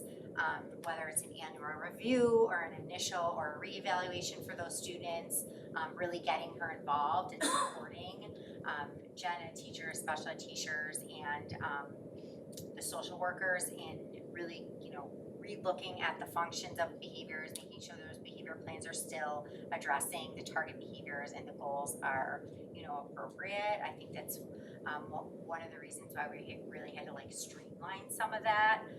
So we're continually, quarterly, all of those students kind of looking at those plans and determining if those students are making progress towards those goals. So As part of you will be looking at Yeah. it to make sure the goals that are set are actually set appropriately. Right. Yeah, So set necessary- appropriately, and if any board member, if the board is looking for progress, like let's say come January, we can absolutely provide that to you. And when we facilitated the second day of the special ed committee, I was able to sit in, and part of a process is making sure you're assessing your goals and aligning it to your action, and then saying, do we need to adjust our action, or did we set our goal maybe higher than we should have? And so we really have directed each of our subcommittees to say, okay, when you're looking at the data, did we make loftier goals than we should have, or do we have to shift our action? So they'll continue to do that. Behaviors are tricky and they change quickly, and sometimes you have to look at them more than quarterly, even if it's an IEP goal, to determine if the goal is still appropriate and if the plan is still appropriate as a new function for that behavior. So just supporting our teams to make sure that we're continually doing that so our students can be successful. I just have to say, I love the language for the behavior vision. I mean, it's very wordy, but I love it. I know it's really wordy, and we thought Yeah. about if we could, streamline it a little Yeah, bit, but no, all of the parts no. were really important to us. And that I think is really the positive feeling we have going into all this work is, what we're striving for. Thank you. At that moment, I was writing behaviors. I like that, I thought that was. That's what I was oh saying, my communication God, between my the clients, like, like, That's how you right? communicate when Oh you my know how God. to poorly express yourself. Yes. When you do something. Right, and our actions. So, sorry, we got distracted by That's that. fine. Hi. We were so excited about that one. That was great. Hello, I am Leslie Mannion. I am one of the speech language pathologists at Northwest School, and I am the chairperson for the High Quality IEP Subcommittee. Like Becky has said before, writing high quality IEPs is going to be an ongoing process for us this year. So our vision in our subcommittee is that all students identified for special education services will have individualized education programs that include a child-centered approach and data-driven goals and objectives that are aligned to state standards and that promote academic and functional growth. Our mission is a little wordy too, but we feel like it's very important, and there's a lot of key points in there. So our mission is to empower special education teachers and related service providers. And I think that's a key thing, is to empower the staff through strategic collaboration, enabling them to utilize data so that they can develop student-centered goals that are rooted in present level of academics, functional performance, their strengths, and their areas of need. We are dedicated to crafting individualized education programs that are not only comprehensive, but are tailored, data-driven, and that ensure that there is meaningful engagement from all of the stakeholders, including parents, staff, and the students. And together we strive for inclusive and individualized education that unlocks the full potential of every learner. So, we have a long-term goal and a short-term goal, and kind of some backstory of how we got to our goals. There is a state IEP record review form, so we used that, and we paid attention to trends on our strengths and then where we could improve. And we noticed from that state IEP record review form that writing the goals and objectives was an area that we wanted to improve. So we then kind of developed, Becky, Megan, and Allison developed a more specific rubric that was just designed based or just designed for IEP goals and objectives. Because we want to see consistency across the whole district when writing IEP goals and objectives. So our overall goal that we set was by spring of 2024, 75% of the IEP goals pulled from a random sample will receive a progressing or mastery score on the IEP goal rubric that we developed. So basically what we did was we just randomly pulled IEPs and used this new rubric that we developed to get our baseline data. And then our long-term goal is by June of 2026, 90% of the IEP goals pulled from the random sample will score either progressing or mastery on our rubric. So our action plan, we did complete the first one. So the rubric has been completed. Conducting the audit of the IEPs will be quarterly, so that is ongoing. So like Ms. Jones, you asked, will there be, so we will be doing that. We will just pull from IEPs that are written from this year now, for the first quarter, we'll do another audit. So how we're gonna improve on that is we're going to provide professional development to the special ed staff in introducing and showing them this is the rubric that we're using so that they know the expectations of what is needed to write a high quality IEP. So for example, in our rubric, some of the indicators are like how to write a good present level of performance, how to use the state standards to help writing your goal, objectives and benchmarks and all of that. We are also going to do some professional development on state standards. Like as a speech language pathologist, how did the state standards align to our profession? Like what state standards should we be looking at? And things like that. For social workers, having them do some professional development on that. And we're also going to be doing professional development on effective strategies for implementing the IEPs. So like instruction, assessment, and the big thing is the data collection, really making sure that we have that data to support those IEPs that we are developing. And then we're going to create, Becky has been doing a great job with our department, giving us policies and procedures, really having like a set standard of what is needed. So we'll work on developing policies and procedures on how to ensure that we are creating high quality IEPs. Our overall goal is to aspire to be a model district, in creating high quality IEPs. So through our subcommittee, we will be that. So our data collection plan, like I said, we're gonna be quarterly sampling just random samples of IEPs, and we'll be using that rubric and those IEPs that are just randomly picked. So, questions? We're upping the expectations, but we're providing the tools. And we can do it, to make it happen. Yeah, no, that's great. It's pretty black and white, the rubric, so once I think the staff sees what the expectations are, that supports all the other parts. A good IEP exactly supports all the other parts for our students. So We've already laid some groundwork, and obviously the staff, we have more staff this year to send out to the buildings to provide teachers with the support they need to kind of brainstorm on the data they have and what that present level is and how they could write that goal.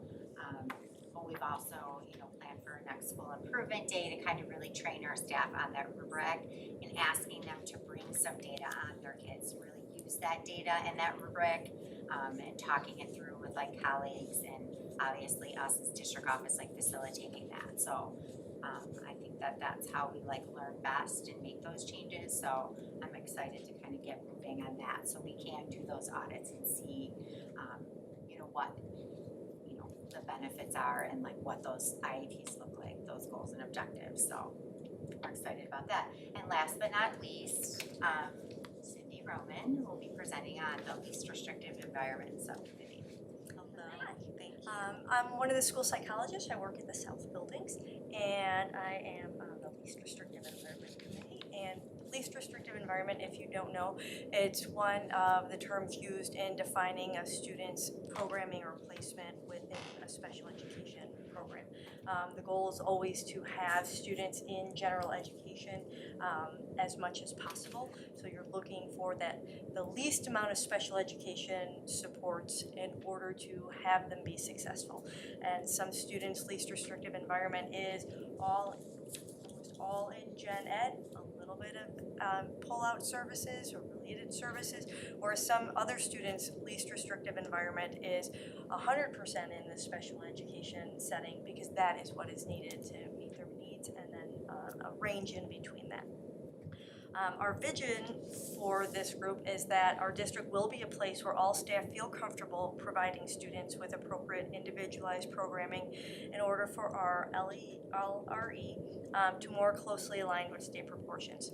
What we did find when we looked at the data was that our district, there's kind of 4 general areas that you look at for the LRE. One is grade 80% or more in general education. Then there's a category of 40 to 79% in general education, less than 40% in general education, and then it can be even outplacement.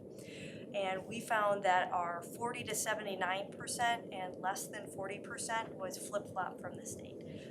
We have about twice as many students in that less than 40% than in that 40 to 79%, and so we would like to get closer to the state proportions.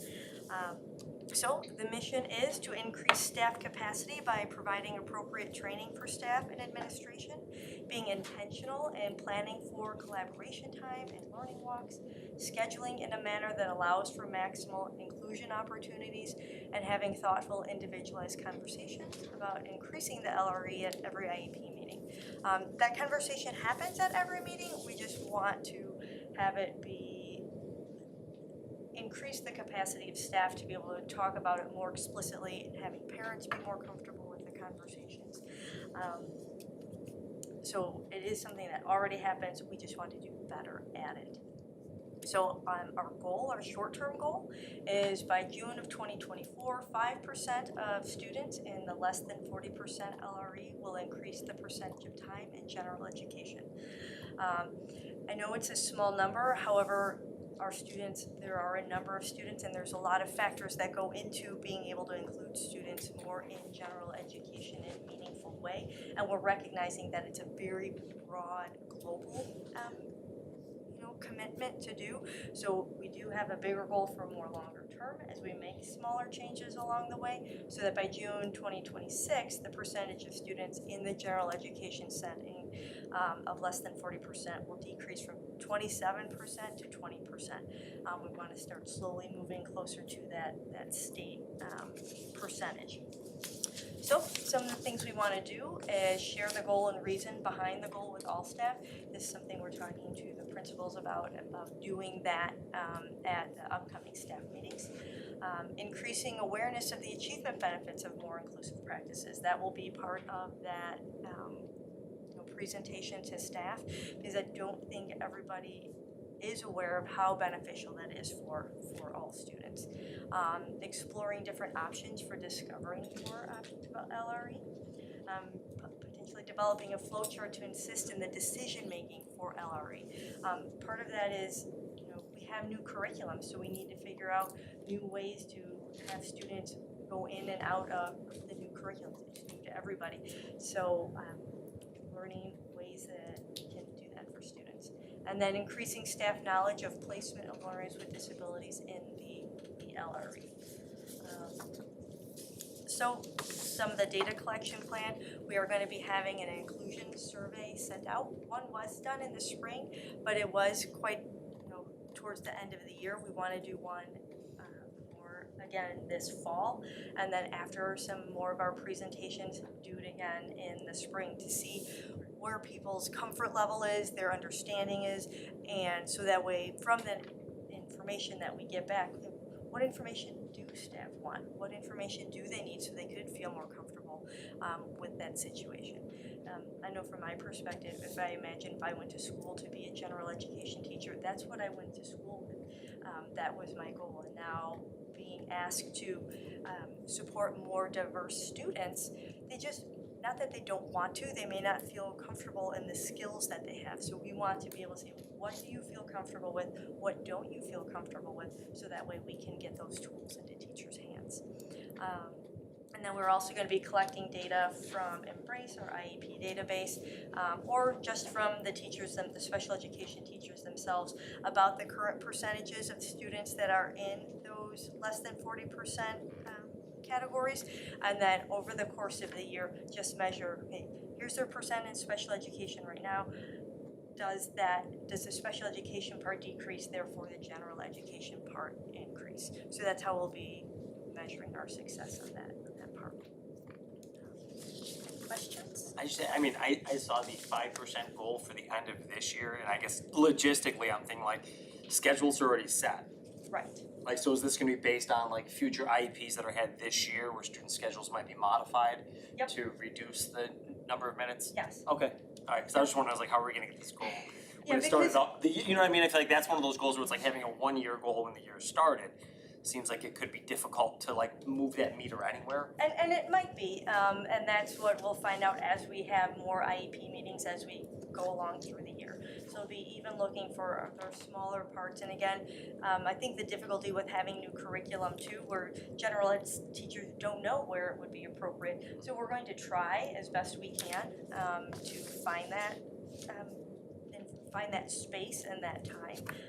And it may be a goal that's not as reachable initially, and maybe we need to add a goal of more related to the survey data of, do people feel more comfortable with tools that they have as opposed to just looking at the hard data, because as they start to feel more comfortable, then maybe we'll have more of the numbers that way. So I think having those brave conversations and collaborating, I think that we're really trying to build that comfort level even with our staff, and like that creativity. I think traditionally we would, include students in just specific areas, but like really looking at their day, across their school day, and talking about what that could look like and being more creative because the scheduling is done. And that's something I think like sometimes with the comfort level, I think like the instructional coaches can play like a huge role, and I think that's a good addition to try to level everybody up, in terms of their skills and comfort.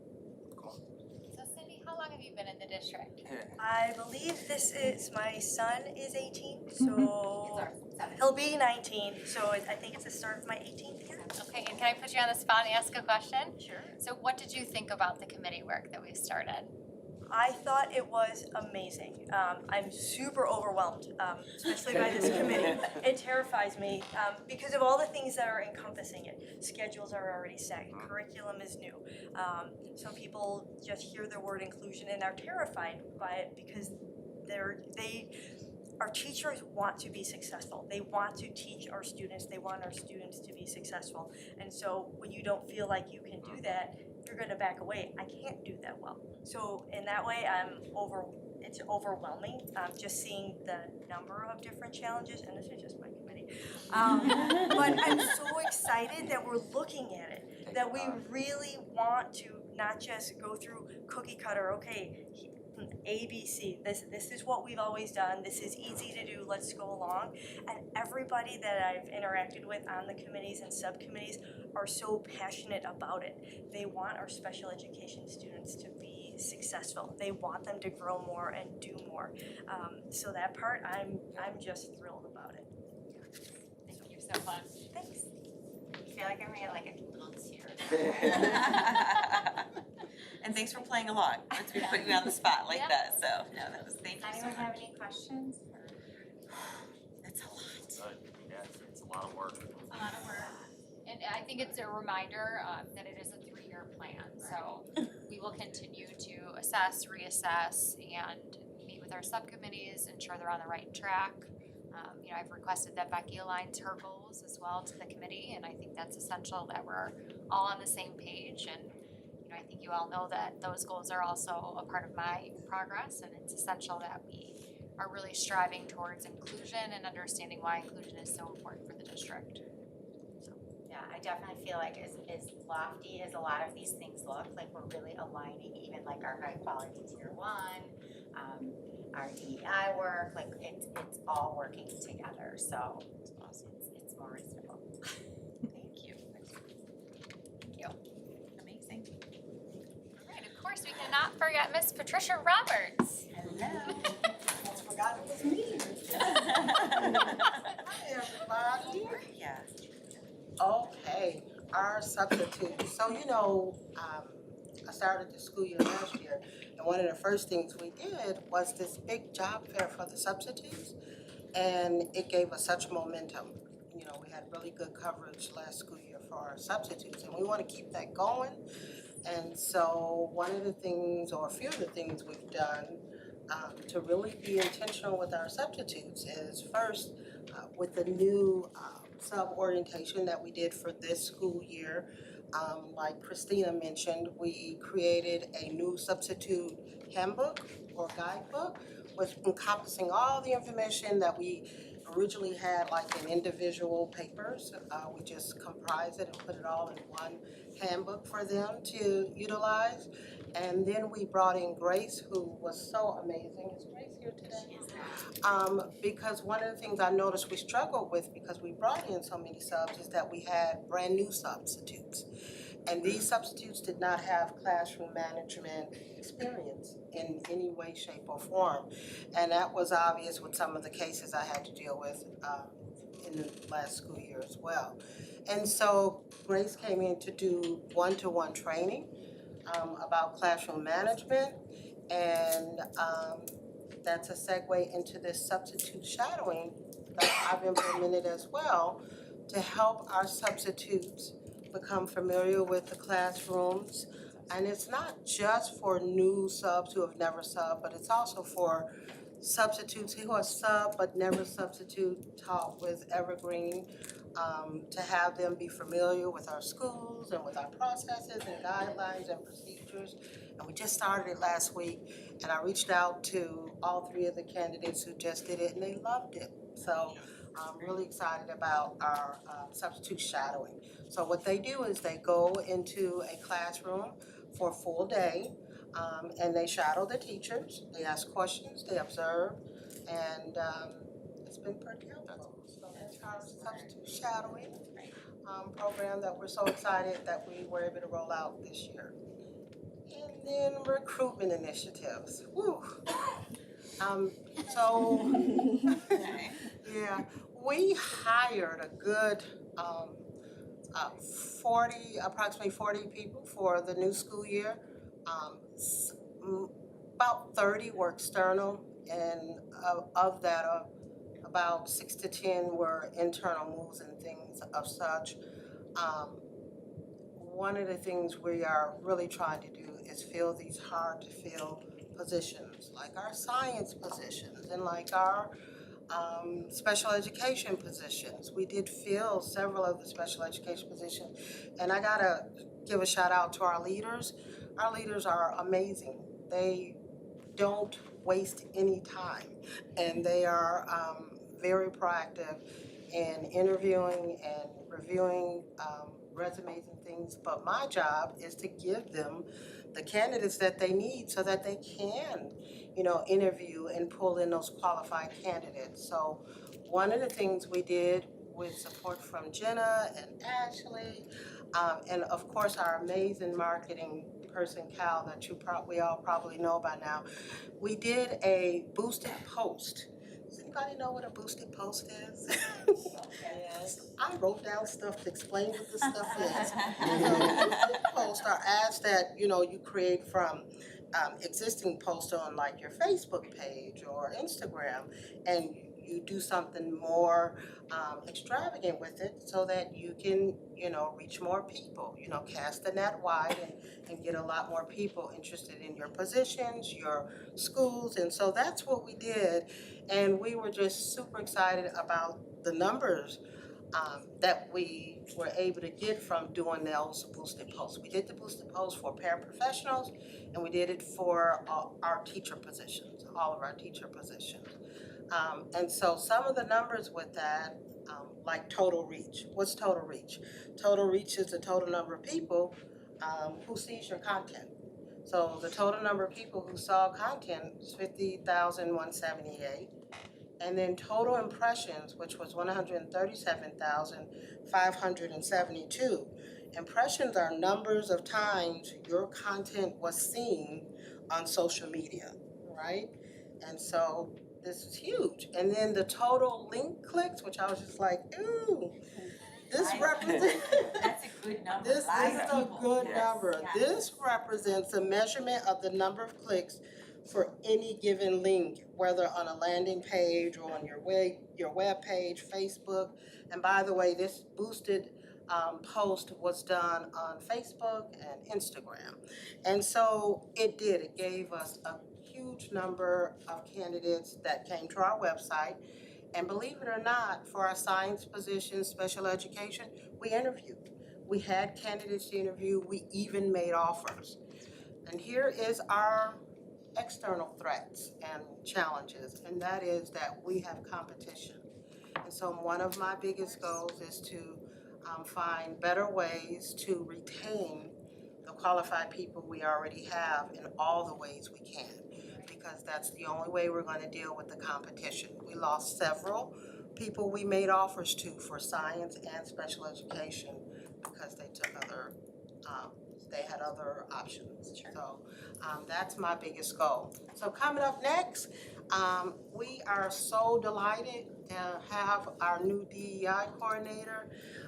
That's Amanda sitting there. And I am partnering with her. We are going to a few job fairs that are, and the main focus is on diversity in these specific job fairs. So we're doing UIC Chicago on October 4th, and then on October 31st, we're going to her.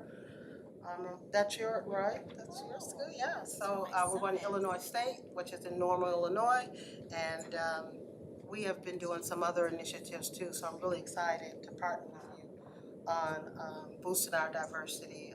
She's been such a great support and really guided me to some areas that I hadn't had information on. So that's my recruitment initiative update. Any questions? Thank you. It was funny, Thank you.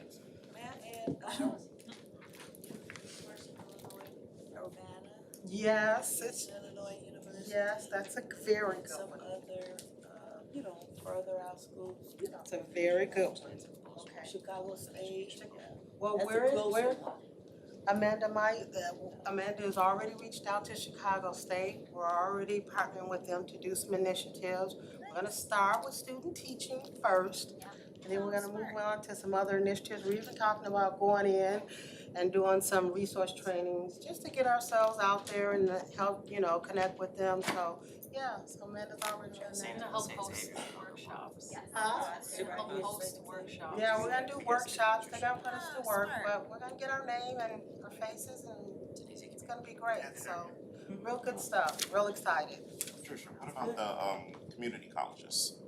Yeah, especially the, Like our dailies and yep, our day, you absolutely. know, we really need to invest in, they're shaping their careers at that time. Mm-hmm, Why not get in there and, hey, yeah, this is what we got to offer, and yeah, when they're ready, they might come and they visit. might come to the, very good point, absolutely, all of the daily colleges, yeah, what, Especially Moraine, Moraine loves student for like you. sure. And then we also, just while you're on the note, there's no reason why we can't reach out to the universities in other states, because people come home. So we're working on that too. I feel like piggybacking off David's thing, I know we've done some things where we've had people come in and it's like, if you're still finishing up your education courses, how would you come now, you work as a paraprofessional for 2 to 3 days a week as you finish up those last classes, and now you've already seen the culture, you've been embraced by the building, you've made those connections, and then when it comes time for you to graduate, we go, hey, how about you just move into that next role of your career while you stay here in D124. Right. That's a good, to Very good input. get those young folks in. Yeah, very good. Yeah, we got a lot of work to do. Thank you. But you're doing it. Yes. Thank you Thank so you much. So much. Man, we are I feel like this is a good meeting.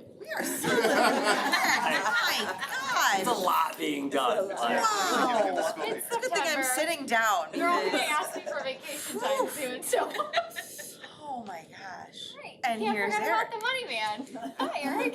Eric, how are we paying for all this? Yes, right? So statement of expenditures for the last month, we saw it go up a little bit, mainly salaries and benefits, and then the only other major thing was some of our capital projects for the middle school bathrooms. Statement of revenues was pretty consistent with last month. I think it was actually exactly the same amount as last month, so just basic evidence-based funding revenues. And then as a result, the expenditures were a little higher than the revenues during August, so our fund balance went down slightly, but nothing crazy. And now I will be presenting the final budget with a financial update as well for you guys. Preliminary fiscal results for FY23. For the fiscal year ending June 30th, 2023, District 124 incurred a surplus, revenues over expenses, of $2,258,000. The surplus increased total fund balances to $17,885,000. District 124 has realized surpluses in each of the prior 2 fiscal years. This follows 6 consecutive years of deficit spending.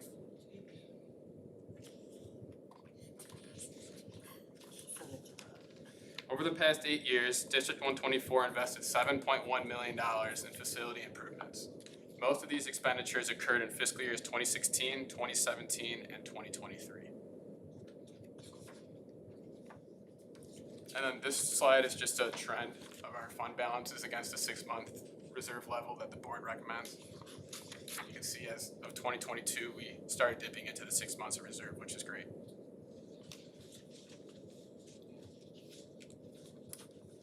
And now for the final budget. Last month in August, I presented on August 15th the tentative budget to the board. And the budget, or on the 16th, sorry, and on the 15th, the budget was displayed in district office. Today, the district will hold public hearing on the budget, and the Board of Education approves the final budget. The budget will then be filed with the State Board of Education within 30 days of the adoption. Some key highlights for this year's budget. Revenue-wise, the real estate tax revenues will increase approximately $2.6 million. This is primarily due to the CPI increase and the timing of tax collections paid by the county. The corporate personal property tax revenues will decrease $380,000 due to a statewide prior period error made by the Illinois Department of Revenue. The district will no longer receive federal COVID relief dollars, ESSER, as there is no more ESSERs out. Expense-wise, the base salaries will increase 4% during this fiscal year. Salary expenses will also increase due to an increase in staff size. Health insurance premiums are projected to increase 9.5%. Out of district special ed tuition is projected to increase $50,000. And other expenses are projected to increase between 3% and 4%. Budgeted revenues for all funds.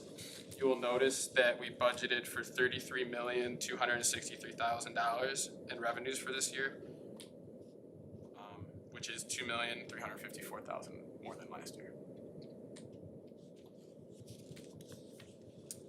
Expenditure-wise, you'll notice that we budgeted for $33,203,000 this year, which is roughly $2 million more as well as last year.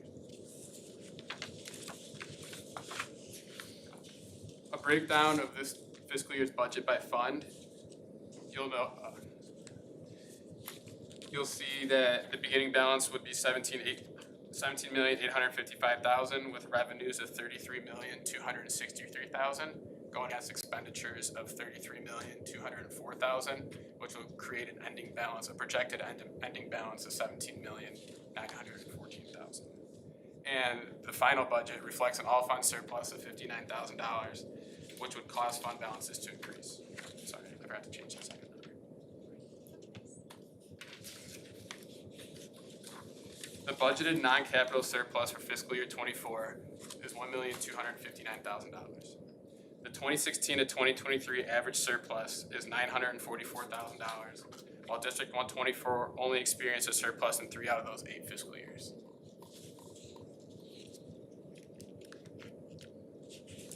This is with the projected budget for FY '24.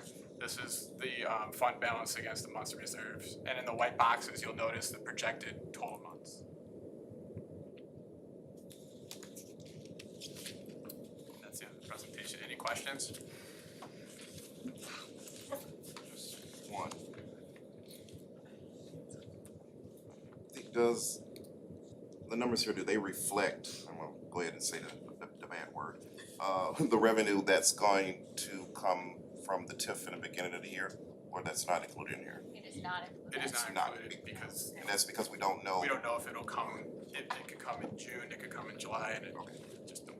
So it may even end up being part of next Yeah, year's financial it will budget. be reported in next financials. And truthfully, like we're depending, that's all tax-based revenue that goes to the village. And so we're depending on tax revenue to then come to our school district.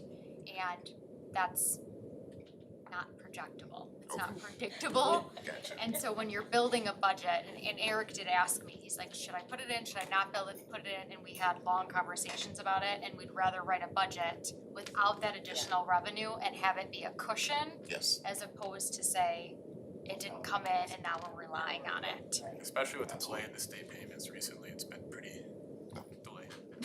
Perfectly good sense. Makes perfectly good I feel like sense. that's the right way to plan it though, is just Right. like, hey, this We is don't know the this is the number. minimum, and if we get more, we get more. We Absolutely. don't know the number and we don't know when, so how would you work that into the budget? Right, right. Yeah. Great question, thank you.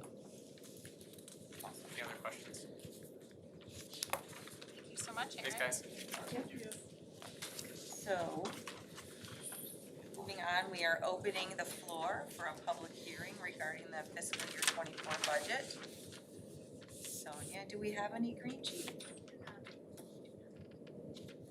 Are there any other comments regarding the fiscal year '24 budget from the board? We are closing the floor for the public hearing on the fiscal year '24 budget. And I just wanna say, the reflection of that is not that there's not so much to say, but that it has been very clearly explained to us 2 meetings in a row now, and I really do appreciate that. Thank you, absolutely, so, okay. Are there any public comments? Thank you very much. Okay, so on to our board reports, and, pardon me, Public comment message. oh, Your 3-minute message. wow, okay, I'm gonna say it anyway. Stickler for rules. Thank you, Michael, you're keeping me on the straight and narrow. Okay, so, even though we do not have any public comments this evening, it is a reminder, specifically about logistics of public comment portion of every meeting, including this evening, as is posted on our agenda publicly for every meeting. To respect all of our stakeholders, our commenters, our board, our public, we adhere very closely to the 3-minute limit for comments for everyone. We will set a timer, and we expect everyone to respect their 3 minutes.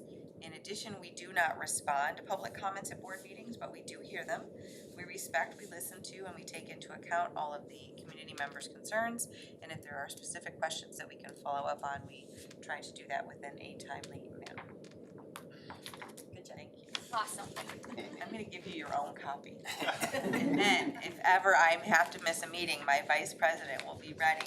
He will be ready, I love that. Okay, so now, Ms. Jones, do we have an Arrow report? Yes. Yes. First, let me say that the board attended the ribbon cutting on. Ribbons were cut. It was a beautiful day. Very beautiful. We had a quorum, but we did not talk about board work, just so you know. But there were 4 of us present, including Dr. Woodland, and it was a good day. Very good. The weather definitely worked in our favor too. Oh, it was beautiful.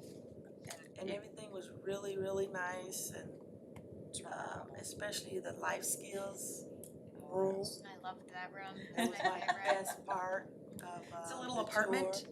Yep. Like, set up to help with life. It's brilliant. Every person needs it. How did the park turn out? I wanted to see that. It's beautiful. I It's wanted really to see nice. It's pretty. Everything was so nice. The park, playground. Yeah. Yes, that's what you're talking about. Yes, the yes, playground. yes, the playground. Yes, very, very, very, very nice. So, yeah, so we were able to tour the building again. And, So we had a meeting this past Monday, day before yesterday, and you know, they had it was my first time experiencing them having a public meeting with teachers and parents and everyone kind of giving their input and everything in regards to the new facility. So they have a couple of glitches or whatever that they, you know, have to iron out. Of course, this is only the second week of a new building, you know, being open. So Dr. Roslin is going to iron out just a few things. One of the things that I really liked about the meeting was that they focused on the National School Lunch Program again. And the Arrow, we voted that night for them to apply for the community eligibility provision. It's a community eligibility provision application that's a part of the National School Lunch Program. And with this program, every student at Arrow gets a free breakfast and a free hot lunch for the next 4 years. Actually, the application is good for the next 4 years. Wow. And they found out that 67% of the families qualified for the program now. And that was a good thing. So from the day we voted, that Monday, they submitted the application, I guess. He told me like ASAP, so I'm guessing this week, starting next week, every student will receive a free lunch and free breakfast. I thought that was really, really nice. And otherwise than that, that was very good. And they had been having problems with the gym floor. Oh, right. So the architect was there, he did a presentation, and as of Friday, the floor should be completely done. Nice. So, yeah, that's it. Nothing big. Just wanted to add for any of the board members who have not been on a tour yet, this facility is amazing. Any of, you know, your educators who have not been there, it's amazing.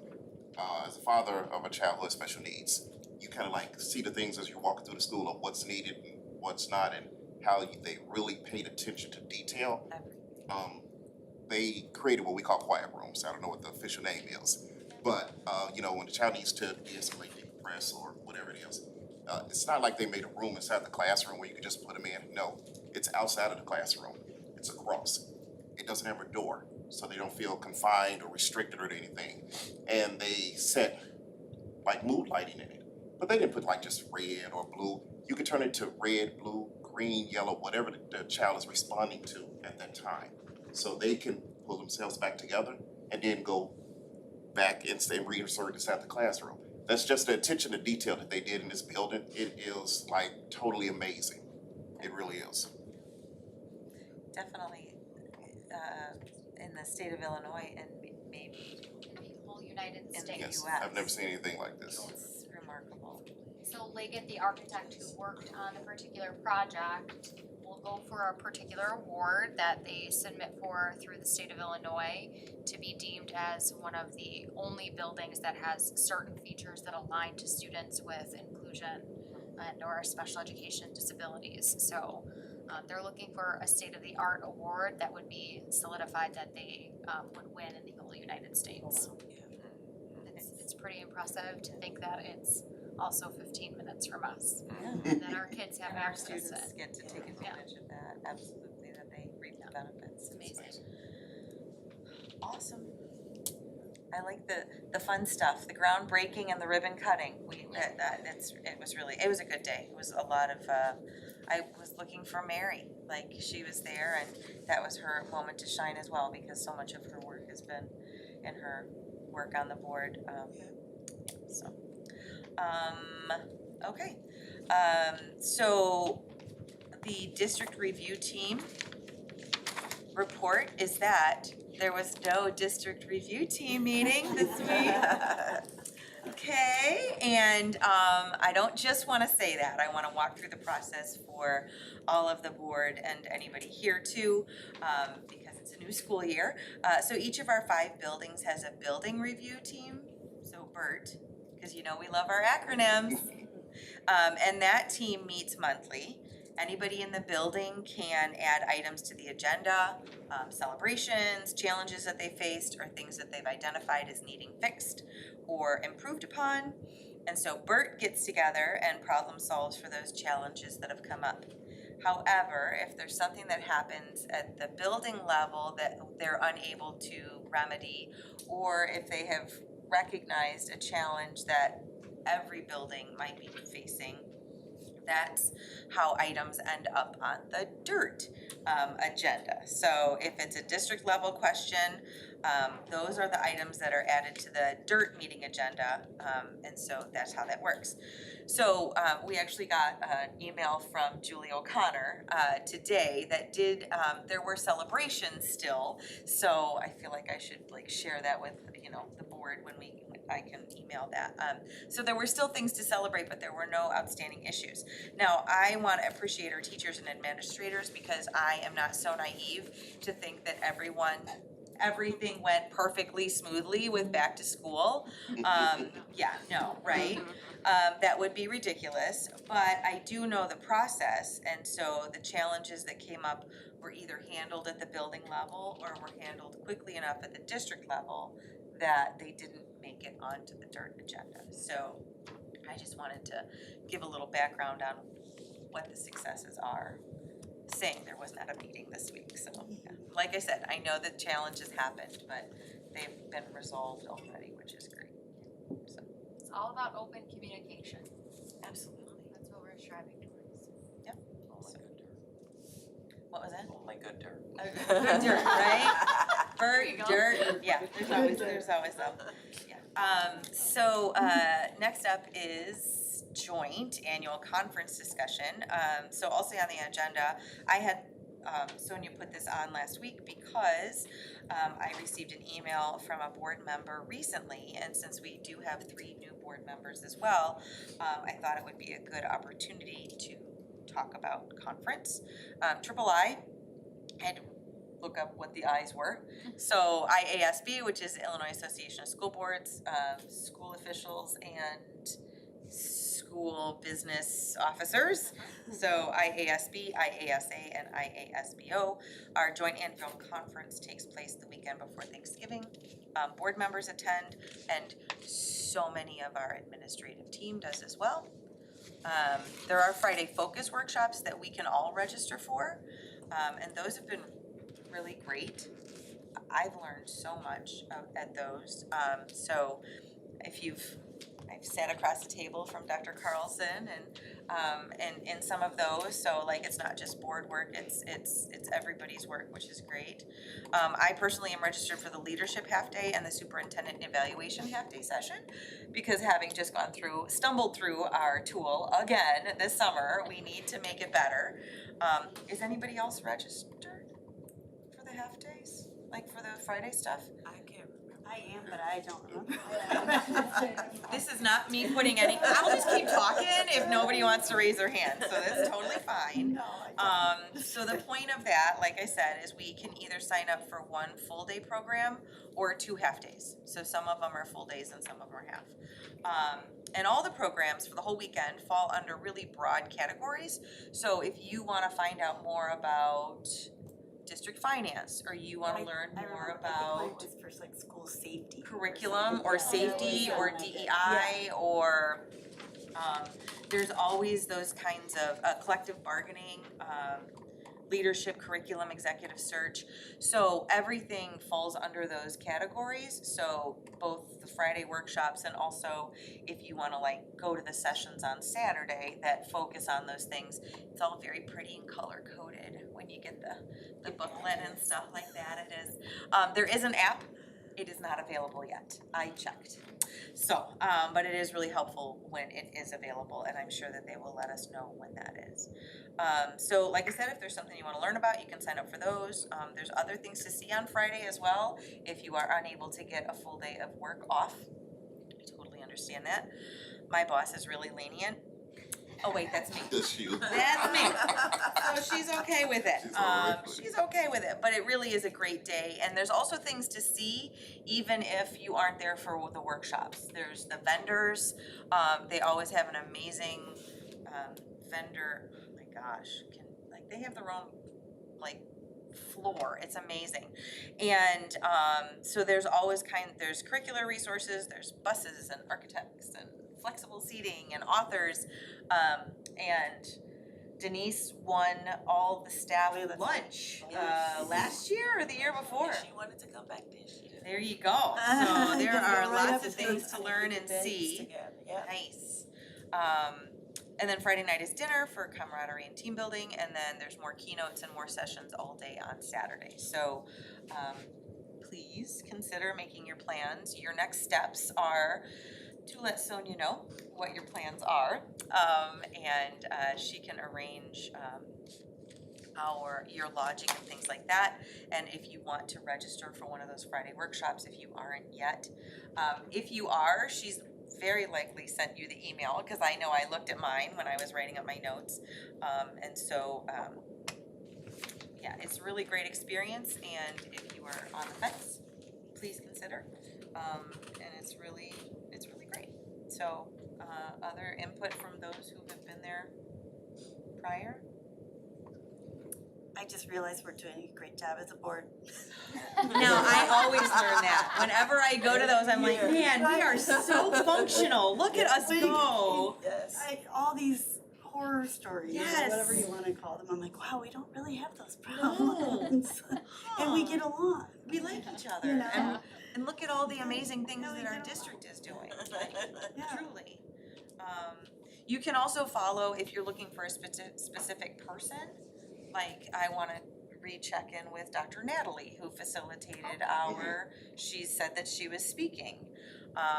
Dr. Woodland and I are not speaking this year, but we did last year, and so if there's, last year I looked up Dr. Orzel because she was speaking as well, and I wanted to make sure we reconnected. She was our person who did the strategic plan with us, so yeah, the tool is very helpful when it's actually launched, and it's a good week, good resources. So did that answer any questions you might have had? Okay. All right, and you are going next week. Oh, yeah. So for more professional development, because our board is awesome in that way too. And I think about that as well, that we all make that a priority, so. Cool, okay, if there aren't questions, did you chime? That's just my computer. Oh, it's your chime, okay, I was like, did I go over my own time? Okay, moving on, yeah, that was more than 3 minutes, a lot more. Okay, so we are moving on to our action items on our consent agenda. Consent agenda item A, number 1 is to approve monthly transaction reports for August of 2023. 2 is to approve fund balance reports for August of 2023. 3 is to approve expenditure report and projected payroll report for September 2023. 4 is to approve the board minutes for the regular meeting of August 16th, 2023. 5 is to approve the closed session minutes for the regular board meeting of August 16th, 2023. 6 is to approve destruction of closed session tapes from May of 2019. 7 is to approve the personnel recommendations, including 8 additions, 1 internal transfer, and 3 FMLAs. And do we have anyone here that is We do. new to us? Yes, so we have Miss Evelyn Lara. Okay, oh, and I didn't say yes yet. Okay, so we're gonna I wait to approve always you. do that. I get so distracted because I'm so happy that we have people. I love that. Okay, so may I please have a first motion to approve consent agenda item A as listed? Motion to approve consent item A as listed. Thank you. Okay, and a second, please. Thank you, Dr. Thomas. I'll second. Awesome, okay.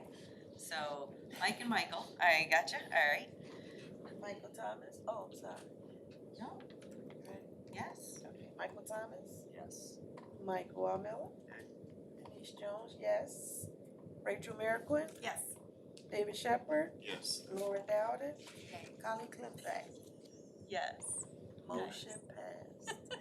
Wow, okay. Okay, so we actually have 2 employees here this Okay, evening. excellent, yes. And so the first is Miss Evelyn Lara. She's our bilingual liaison, if you'd like to stand up. Sticking with the like a long Yes. board meeting. Longest board meeting ever. Wow, you're like never again. Oh my And if you recall, we have made this a full-time position to really support with district translation as well as support with our bilingual population and really be that community connector. She is right outside my office and she's a lovely smiling face, and so I look forward to getting to know her more and working with her closely. So thank you so much. Thanks for being here. And then we have our new band director, Michael Tullio here. Hi, Michael. And I had the fortitude to meet with Michael and learn a little bit more about him, and he is just going to do great things for our band program here. So thank you so much and welcome to the district. Awesome. I did Thank see you so Michael much. give a presentation just before this at Central Middle School. Oh, nice. Phenomenal. Oh, So, great. you know, it was very good and very helpful in terms of our future band members, so. That's great. Nice. Great to hear. Thank you so much for sharing. I always have a soft spot in my heart for band members. We have so many instruments in my house. Yes, so many band members. So welcome. I'm so pleased to have you. That's awesome. Great. Thank you both for being here. Thank you. And I'll wrap it up so you can. Item B on the action item is to approve the fiscal year 24 budget as outlined. If I may have a first motion, please. I'll make the motion. And a second. Second. And a roll call. Rachel Merrickwin. Yay. Wow. Wow. Michael Thomas. Yes. Laura Dowdy. Yay. Yeah. She said it. She said yeah. Yes, she did. David Shepherd. Yes, we had already messed up the yays. Denise Jones, yes. Just for Michael. Michael Rob Miller. Yeah. Colleen Closette. Yes. Excellent. Okay. Next, we will recess to closed session to discuss the appointment, employment, compensation, discipline, performance, or dismissal of specific employees of the district or legal counsel, including hearing testimony on a complaint lodged against an employee or legal counsel to determine its validity. We will be taking action after closed session. It's all listed on the agenda. It's pretty straightforward. We will not be continuing to stream. If you want to stick around, fine. Totally understand if you don't. That's okay too. And I thank you all for being here this evening. So we will recess to close the session at 8:21. Make the motion that we recess to close session. Thank you, and excellent. And a roll call. Michael Rob Miller. Michael Thomas. Yay. Laura Dowdy. David Shepherd. Rachel Merrickwin. Yay. Denise Jones, yes. Colleen Closette. You bet. Motion